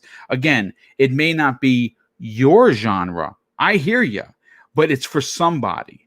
And I think that the more teams that they can get making content for something like Xbox Game Pass, where like Netflix, there is a section for everyone. There's a horror section, there's an anime section, there's the new releases section, there's the, chick flick one section if you want. There's everything for everyone. And I like that Microsoft understands that it's important to have multiple people enjoying the content. Now, someone like me enjoys pretty much everything. So it's a super win for me, because I go there and I'm like, oh my God, Torchlight 3. A lot of people are going to pass on it. Don't. If you like Diablo, you're probably going to like Torchlight 3.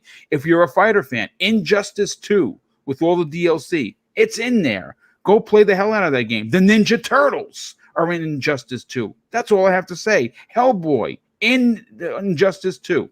Well, there it is for you for playing Game Pass. But I do want to move on to the big bomb topic, and that's Halo Infinite. And I'm bringing this up at the end because we do have about 30 plus minutes left of the show. And this one is going to be an exciting topic. This is not a divisive one. This is not one shadowed by doubt. It is talking about one of the most anticipated games of this year. It is certainly one of mine.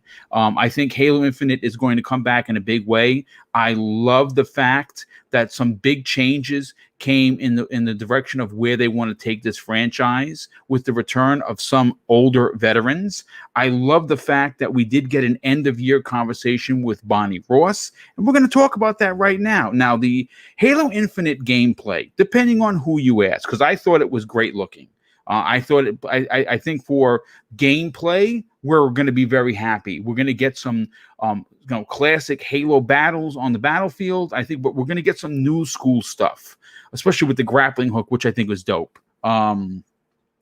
Proved to be somewhat lackluster to a large number of fans waiting for Halo Infinite since it was announced. Though in response to the graphical complaints, 343 Industries got to work immediately optimizing their game for the next-gen players by delaying the game to fall of 2021. Now, we all know this, but Neil Harrison, director of art management at 343 Industries, stated much of the feedback we heard from the community aligned with our own views and work we are already committed to doing around things like indirect lighting, material response, foliage, tree rendering, and many other things that you're going to find in the new Halo Infinite. Hold on just a sec. My screen just went totally black. Let me just pull this back up. Okay. So I got my notes in front of me. Sorry about that, folks. Some reason my screen went out. But what's interesting is what they talked about, and what he talked about things like indirect lighting and what the clouds are going to look, the cloud levels. I mean, folks, they're going and touching up everything with Halo Infinite. And I want to be very strict with this. If you're tired of Halo and Master Chief, good on you. I'm not, and I'm expecting big things, even though I wasn't as disappointed as many with the Halo trailer that we saw back in July of this year. I am very excited that there is a tenacity that you hear from the people at 343 regarding this project. They know how important it is to Xbox, which of course is the key fact. Microsoft knows how important Halo is to the Xbox brand, and more importantly, Phil Spencer, the head of Xbox, knows how important it is. But also, Bonnie Ross, who is still the head of the studio, understands that there is a huge responsibility, and that what we want as fans. And again, folks, I'll say it now, and you can go back to me when it launches. I believe they're going to deliver. But here are some important quotes from what Bonnie Ross had to say during this Halo Waypoint article. She says this has been an unprecedented and turbulent year for all of us. But as I reflect on our studio and what we have accomplished, it has been a source of pride and hope. While we are grateful that we can do our work from home, it has changed the way we work together as a team and how we create games. The good, the bad, the learning, and the new. I think the thing that resonated most with me, that this last year, we are the people in our studio and how much they care about Halo, but more importantly, about each other and the well-being of everybody on the team. I really appreciate how everyone in the studio came together and learned into finding solutions to allow us to do our best work from home. This year will continue to shape who we are as a studio and how we work together and create moving forward. 2021 will be a big year for the Halo franchise. As we recently announced, Halo Infinite will release in fall of 2021. Now, I realize the wait has been difficult, and I assure you that the team wants the game in your hands as soon as possible. But they also want to deliver something special. The Halo game you deserve. Thank you for your patience, your understanding, and more importantly, your words of support to the team.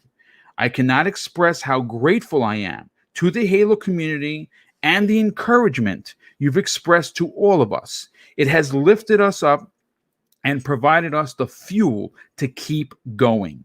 As you saw from the recent blog post, the team is making tremendous progress and is so eager to show you more.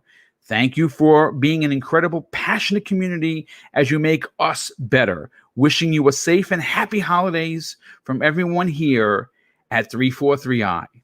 I mean, folks, listen, I understand there's a lot of it. Some people are going to say, well, just a second, boom. That's corporate speak 101. Don't you know any better? But, you have to read between the lines. And listen, I got a chance to meet Bonnie Ross during E3 of 2019. She's a very passionate woman who loves Halo. Yes, there's been some questionable decisions that I don't necessarily know if they were solely hers. But Halo is going to be fixed, and it's going to be one of the biggest games of 2021, whether you are a fan or not. Semi, when you hear what she had to say closing out the year, when you hear from multiple people that they are making tremendous, and I quote, tremendous strides with Halo Infinite, for you, will this be a game that they deliver on? And could it be the Halo we have been asking for? Yeah, I mean, I most certainly hope so. I still, for the most part, think it's a little too early just to say yet, because we have not gotten at least unless I'm ill-informed, we have not gotten updated gameplay, right? Right. And so, for me personally, I don't feel comfortable saying that I feel 100% confident that, 343 Industries has done a full 180 because I don't know that, right? I think that they fully understand what a large portion of fans were dissatisfied about with the first showing of the game. I think that they're working on it. I think that they're going to try their best to get it. For me personally, I wasn't super impressed with this blog post. A lot of it, unfortunately, did seem like a lot of regurgitated PR speak that we've heard coming out of 343 Industries here recently anyway. But with that being said, it's kind of what you are going to expect, right? They're in some ways, I would imagine they're still doing damage control, right? They're still, the last thing that they want to do is say that one wrong sentence that lights up another fire, right? And so I get it, right? They're going to, stay as close possible as they can while still communicating to us and letting us know what's going on in the development of the game. But they're going to definitely, keep close to the public relations scripts, just to make sure that nothing, gets blown out of proportion or any other crazy thing happens. As for, like your idea of like game of the year, or this potentially being a candidate for game of the year, I think there's, strong reason to believe that it most certainly definitely, could be a strong candidate for game of the year. Backtracking again to what I, previously said was, we don't know enough about what they're doing to correct these issues. We haven't really seen that real tangible proof in the form of gameplay. And then also, there's like a lot of games that are going to be dropping this year. And a lot of those games, from what we are kind of, guessing and hearing, are going to be also Xbox first party games. So there's of course a lot of competition for game of the year, whether we're actually talking about the VGAs or if we're just talking about our own personal, preference of what is going to win game of the year. But I'm excited for the game. I'm trying to temper my excitement as much as possible because I don't want to be let down, right? But I do believe in giving the benefit of the doubt, and that's ultimately what I have been trying to do is just let 343 Industries do what they need to do, whatever they feel is necessary to make this game the best it can possibly be. And whenever it comes out, I'm going to play it. Hopefully I enjoy it. If I do, fantastic. If I don't, there's still plenty of other games to play. The one thing that she actually, and I'm going to be, kind of sidetracking here a little bit, but the one thing that really kind of interested me, and I'm probably reading way too deep into this quote, was that she says that 2021 will be a big year for the Halo franchise. And of course, we know that Infinite is planning on being released. But another thing that I was also thinking about is the Showtime television series that went into production in early 2019. This is something that has me really excited. In some ways, I think it has me more excited than the actual game. I'm really excited about that. And that was just another aspect that I just kind of wanted to throw out there, that, there is potentially the possibility that we might get to see that television show come out, and it might come out around the same time that, this game drops. And I think that could possibly go a very long way of kind of giving back to the fans in some way as well. The way that, the Star Wars movies weren't necessarily the greatest, but, they launched Jedi Fallen Order, and then they also launched Mandalorian around the same time, and tons of people gobbled it up and absolutely loved what was being put out, at least in those medias for Star Wars. So that's one thing that really, kind of just caught me off guard, and I really want to hear more about this Halo TV show, please. But I'm excited for the game. I'm just trying to temper my excitement levels just so I don't have a massive letdown, worst case scenario kind of thing. You know what? And it makes sense. Obviously, you know, expectations are always our worst enemy for sure. But it's Halo. And I again, you know, based on the gameplay, I like it. I would even dare say I love it. And we only saw a snippet. I like that it's different. I like that it's a more open world. There's missions that I can go on that maybe you'll skip over, right? And we can have a conversation like, oh shit, boom, I gotta check that out. I might find something on the map that you missed that maybe isn't marked, which is interesting. The story for me, folks, was a bit of a letdown for Halo 5.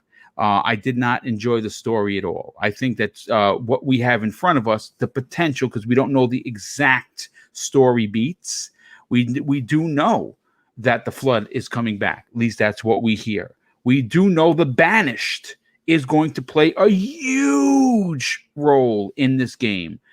Again, sign me up, checking the boxes, right? All we need is the graphics brought up to next gen par, and I believe they're going to do that. They have. What's interesting is your point about the Showtime series coming out, and because Halo Infinite has been delayed, we could potentially see this come out. Let's say, for instance, if they hit Halo Infinite November 15th, like I'm predicting, and again, big deal. It's 20th anniversary. I think that's what they're going to go with. But if they can launch this in late September, which is when new shows usually start in the fall, that would be a double banger. I think it'd be great. And I like your point. It would get people excited for the game.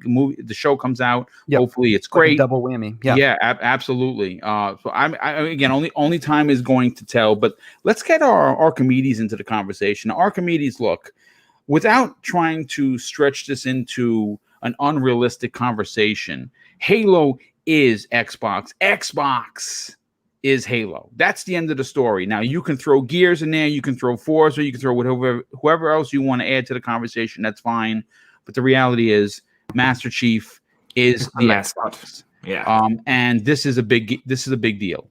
The delay, big deal. I think it's going to be worth it. I think we're all going to be satisfied. I think we're going to be very, very surprised. And everyone involved understands the importance of this.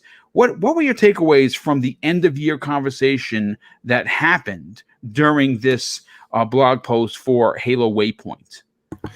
Okay, where do I start here? I want to put out just my opinion again about what happened with Halo, because I don't want to sound too negative. I'm super excited for the game. I loved the gameplay. Like you said, the open world. I like the idea of doing side quests in a Halo game. That's all cool. Like many others, I was a little underwhelmed with the graphics. Yeah. I'd say it's like you said, Halo is Xbox. It's the biggest franchise. It's the Master Chief is the mascot, and we expected this shiny AAA visuals that blow us just away, and that wasn't it. So there's a lot to this discussion, and we have discussed it many times. To be honest, Bonnie Ross's blog post didn't get me excited. It was Joseph Staten who got me excited with his me too. Absolutely. That was a good blog post. Yeah. That was how you do it. You explain a little stuff. You show a few screenshots. You explain what your targets are. The blog post from Bonnie was marketing. I'm right there with Sammy. This is the marketing phrasing. And yeah, I don't know if I can or should say it here on the air, but I just do it. She's the head of the studio. It was her responsibility in the end to deliver the Halo Infinite for the launch of the Xbox console after 5 years and $500 million of budget. She didn't deliver. I'm not very I don't have a lot of faith in her right now as a leader for the studio. That is something she has yet to prove. And if she tells me some marketing phrase, I'm not the one who gets excited right now. I get excited by developers like Joseph, who have actually done a lot of work for the franchise in the past, who has a good track record, who took over who says like it is that the game isn't there yet. He says that they need the time. He explained what they intend to do. That is the stuff that gets me excited, not marketing phrasing from a manager who didn't deliver. That's just reality here. Nevertheless, please don't get me wrong. I'm not saying I'm not excited for Halo. I'm super excited. It's going to be the biggest game for Xbox in years. I really appreciate them taking the time to polish it up.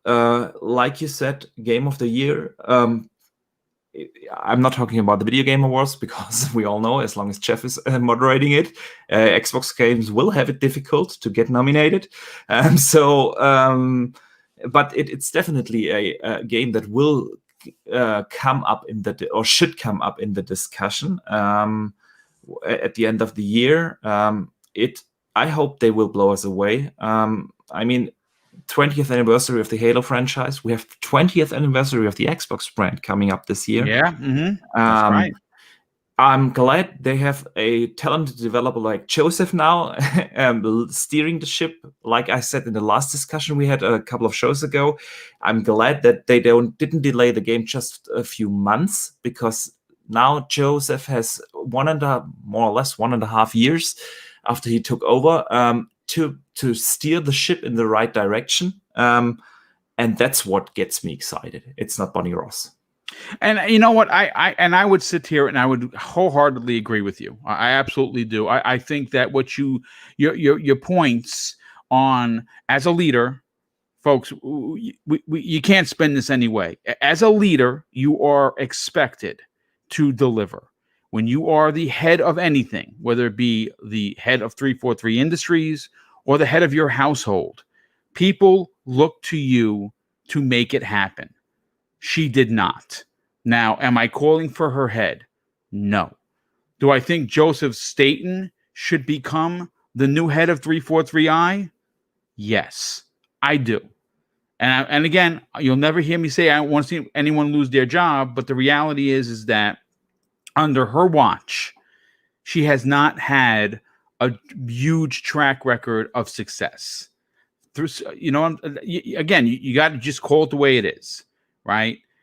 Halo Master Chief Collection, it's great now, but it launched in an abysmal way, right?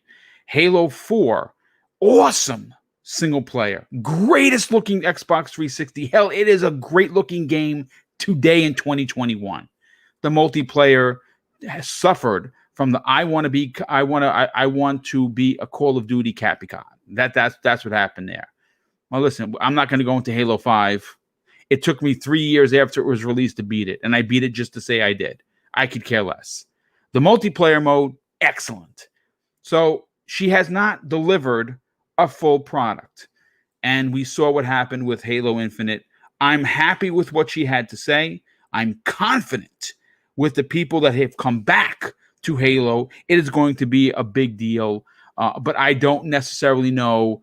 She's going to be there, and I believe she's as passionate as ever. But I agree with a lot of people. This was very corporate-esque. It's still. I like Joseph, like you said. Joseph Staten's blog post was great. He showed a lot of not gameplay, actually gameplay, but a lot of still pictures of what they look like and what they're going to look like with their armor sets. And I'm very excited, though I am going to say that hearing that the team took the holiday off to recharge their batteries, and they now have the next 10 months to get it right, has me excited as a Halo fan, and I think they're going to deliver. But I do want to say a big shout out to J Moore 2779, who not only drops an outstanding and very generous $5 super chat, it's what he says that makes me smile from ear to ear as a content creator. He says, I'm a new sub, and I think I found my favorite channel. You guys are the best. Well, dude, thank you so much, Mr. Moore. Appreciate the love and support. But of course, we definitely appreciate the commentary. I'm glad you're enjoying the content. I live to do this. It has been a passion of mine for quite some time. I am now a retired dude who gets a chance to produce 3 live shows weekly, and it has been one hell of a ride, and I'm glad for you to be a part of it. But 3-Bit, let's get your final point on the Halo topic. Listen, you've heard what everyone had to say, but I'm interested to hear what you have to say. What are your expectations from the flagship title for Xbox in 2021? To me, the worst Halo is still some of the best FPS games on the market. Halo, to me, is put in its own category for me in how good the series is. I didn't like Halo 5's campaign, but I still can't say with good conscience that it was a bad game. I love the multiplayer. And every Halo, multiplayer was the best since Halo 2. Yeah, I agree. I would say definitely better. I don't know if it was better than 3, because 3 is still my favorite multiplayer, but I definitely think that the Warzone was incredible. Yeah, for sure. So yeah, with that being said, I'm actually excited if they make a side Halo as well. We know there's another Halo in development, and I think Halo is a universe where it's comparable to something like Star Wars, where it can go into many different directions. So I've been playing a lot of community game nights, and I've recently been playing with like other content creators, and it really shows the Xbox has amazing multiplayer experiences for games like Halo, and Xbox seems to definitely be capitalizing on the fact where most of their games are multiplayer focused, and they're really good at it. So the fact that Halo right now, Halo Infinite, for the most part finished the campaign and can be played from start to finish, and has been played by Joseph several times, is extremely exciting to me as a Halo fan. And the fact that they get an entire year of just straight up polish is just insane. It's crazy, right? That even to think about it is it's unbelievable what they can do in the next 10 months. Yeah, exactly. And you don't really get that much in game development, and COVID has for sure changed their development process as well as many others. And the fact that it has been compared to what the initial vision for what Combat Evolved was supposed to be is amazing. And I think if that's true, and it sort of comes full circle of what Halo is, I think that's going to be great. Right now, the fact that it does have a full year and polish, with polish, it comes extra features, right? It comes with better optimization you get with polish, and cut content can be brought back into the conversation due to more time. People think they ran out of time with cut content, which can be true in some cases, and in other cases it happens in almost every game. The content has to go, right? So I think with more time they can bring certain things back that they might have thrown out because lack of time. So I'm really looking forward to it. I know Halo Infinite for me is a potential game of the year contender, and I think not only do I think that, I'm pretty sure Microsoft thinks that, otherwise they wouldn't put their packaging on nearly every advertisement and putting it on the back of the Series X products itself. The newer screenshots display more of what I expected from Infinite, and more of what I expected out of 343. And if anyone was disappointed by the graphics in the gameplay demo last year, I suggest you to just look at 343's past work from Halo 4 and 5 and how they push the graphical envelope when the games release for both the 360 and the Xbox One, despite of what you might have seen, right? So hopefully they can pull the same thing off here in the new Slipspace engine. I know their new engine did cause them issues from behind the scenes. I've heard that personally from people working at the studio and from people in the Halo community as well. But I think it's a great idea to delay the game, because in the wise words of Miyamoto, a delayed game is eventually good, but a rushed game is forever bad. Yes, And, yes, classic. And people's first impressions playing a game, that impression sticks with them despite what the game eventually becomes. Halo 5 is a great example of when it launched, it lacked content.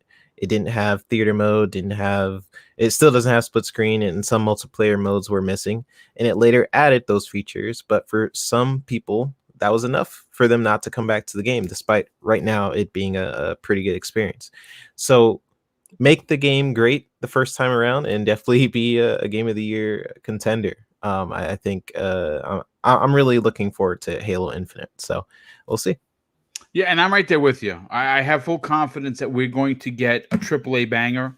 I do agree with you that even though I didn't like the story in 5, there's no arguing that if you put on Halo 5 right now, you are mesmerized graphically how much it's unbelievably impressive.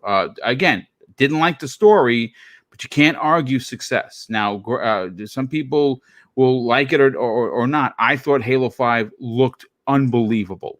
It still does. So yes, can they fix it? Yes. Will they fix it? Yes. Will Joseph Staten returning to the fray be a bigger deal than people are giving it credit for? 100%. No doubt about that. 100%.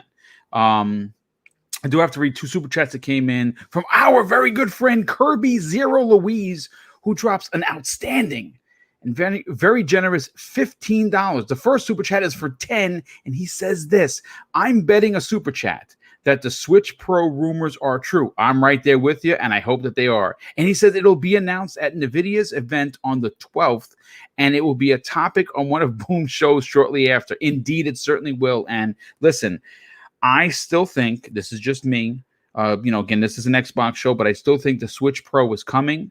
I think they're going to release it in March. I think they're going to release Breath of the Wild 2 right alongside with it. And that's just my take on the deal. His second super chat for $5. Well, thank you for the generosity. He says, if I'm wrong, I'll match these chats in said show. Well, you don't got to match them, dude, but I think you're 100% right. I think you're really onto something. I think Nintendo is just playing possum, if you will. And I think I think they don't have to, but I think they want to bring out a more powerful Switch, which is one of I absolutely love it. I have like 60 games for it. I went crazy over the holiday season. My collections, you saw it on Twitter, it's ridiculous. But this has been a great way to kick off 2021 with the Xbox Factor podcast. We had a tremendous amount of topics we were able to hit, and we're still in the 2+ hour mark, which I'm very happy about. So let's get to the outro so everyone can move on with their day. And we're going to start first with the cog that keeps this show running. You know him as Zemi, not the chef, the Braveheart. Zemi, tell everyone about the Constant Gamer, about what you're doing, what you're cooking up, figuratively, of course, and where could people check you out on Twitch once we start streaming again? Yeah, absolutely. So the easiest way of seeing what I'm currently working on and what I'm doing in the community is by going to constantgamer.com. And it is a gaming news and review website that tries to be as unbiased and as close to the facts for gaming news and just gaming media just in general.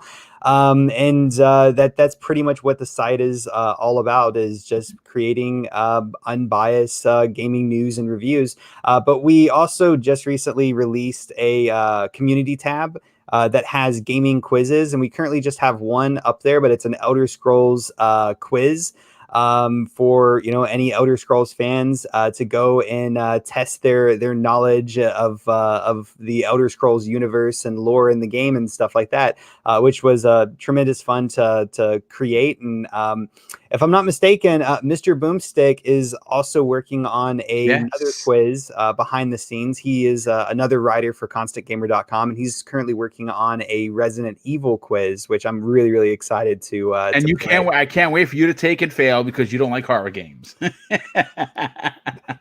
uncalled for. So uncalled for. No. But yeah, so I mean, if you guys have time, definitely type in constantgamer.com after the podcast. Check out the site, tweet at me, let me know what you think of the website. And in the top right hand corner of the website, you can actually find the social links to go to our YouTube channel, to go to our Twitter page. It's super, super easy like that. And then you guys can also go and follow me personally on Twitch. By just searching up Zimmy Games on twitch.tv. And I haven't actually streamed on there for a while. It's something that I definitely want to jump into more. I've just kind of been relaxed through the holiday break and everything like that. But I definitely will be getting back onto streaming and hopefully playing the rest of Little Hope with Boom on stream sometime here soon. But yeah, Boom, dude, fantastic show. This was an excellent way to come back to the Xbox Factor podcast after our little hiatus over the Christmas holiday break, and the show is just absolute tremendous fun, man. So thanks. Well, thank you for being here, brother. Certainly appreciate the support each and every week that we do this show. Next up, Archimedes. Thanks so much for not only being here, brother, but of course, giving us your very strong and professional opinion every time you step behind the mic for the Xbox Factor podcast. Tell everyone about where they can check you out on social media, but more importantly, check out some of your newest content for your YouTube channel. Yeah, first of all, thanks again for having me. It's been a blast again being here on the show, talking with you guys about all the latest Xbox. It's always a pleasure. People can find me basically everywhere at Boxenberger. Twitter, Xbox Live, PlayStation Network, and of course here on YouTube.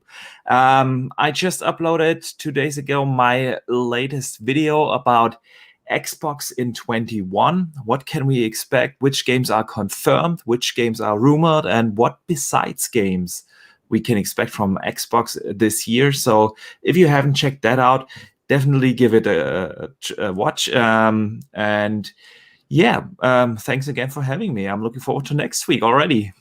Yeah, definitely cannot wait. Again, folks, we'll be back same time, same bat channel. Obviously, tomorrow's Breakfast with Boom is a stacked panel, big topics, and we're going to be talking about the future of the Xbox platform in 2021, and the games that are coming out are going to blow your mind. And we have King David, we have Noof Nukem.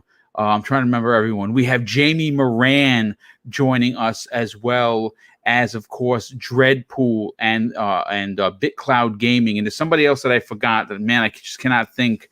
It's a big panel. It's going to be a lot of fun. Oh, we also have the Indie Gamer joining us from the UK. So it is going to be not only a big show packed with talent, it's an international gathering from across the world and the globe. And I hope to see everyone tune in tomorrow morning at 10 a.m. Eastern Standard Time.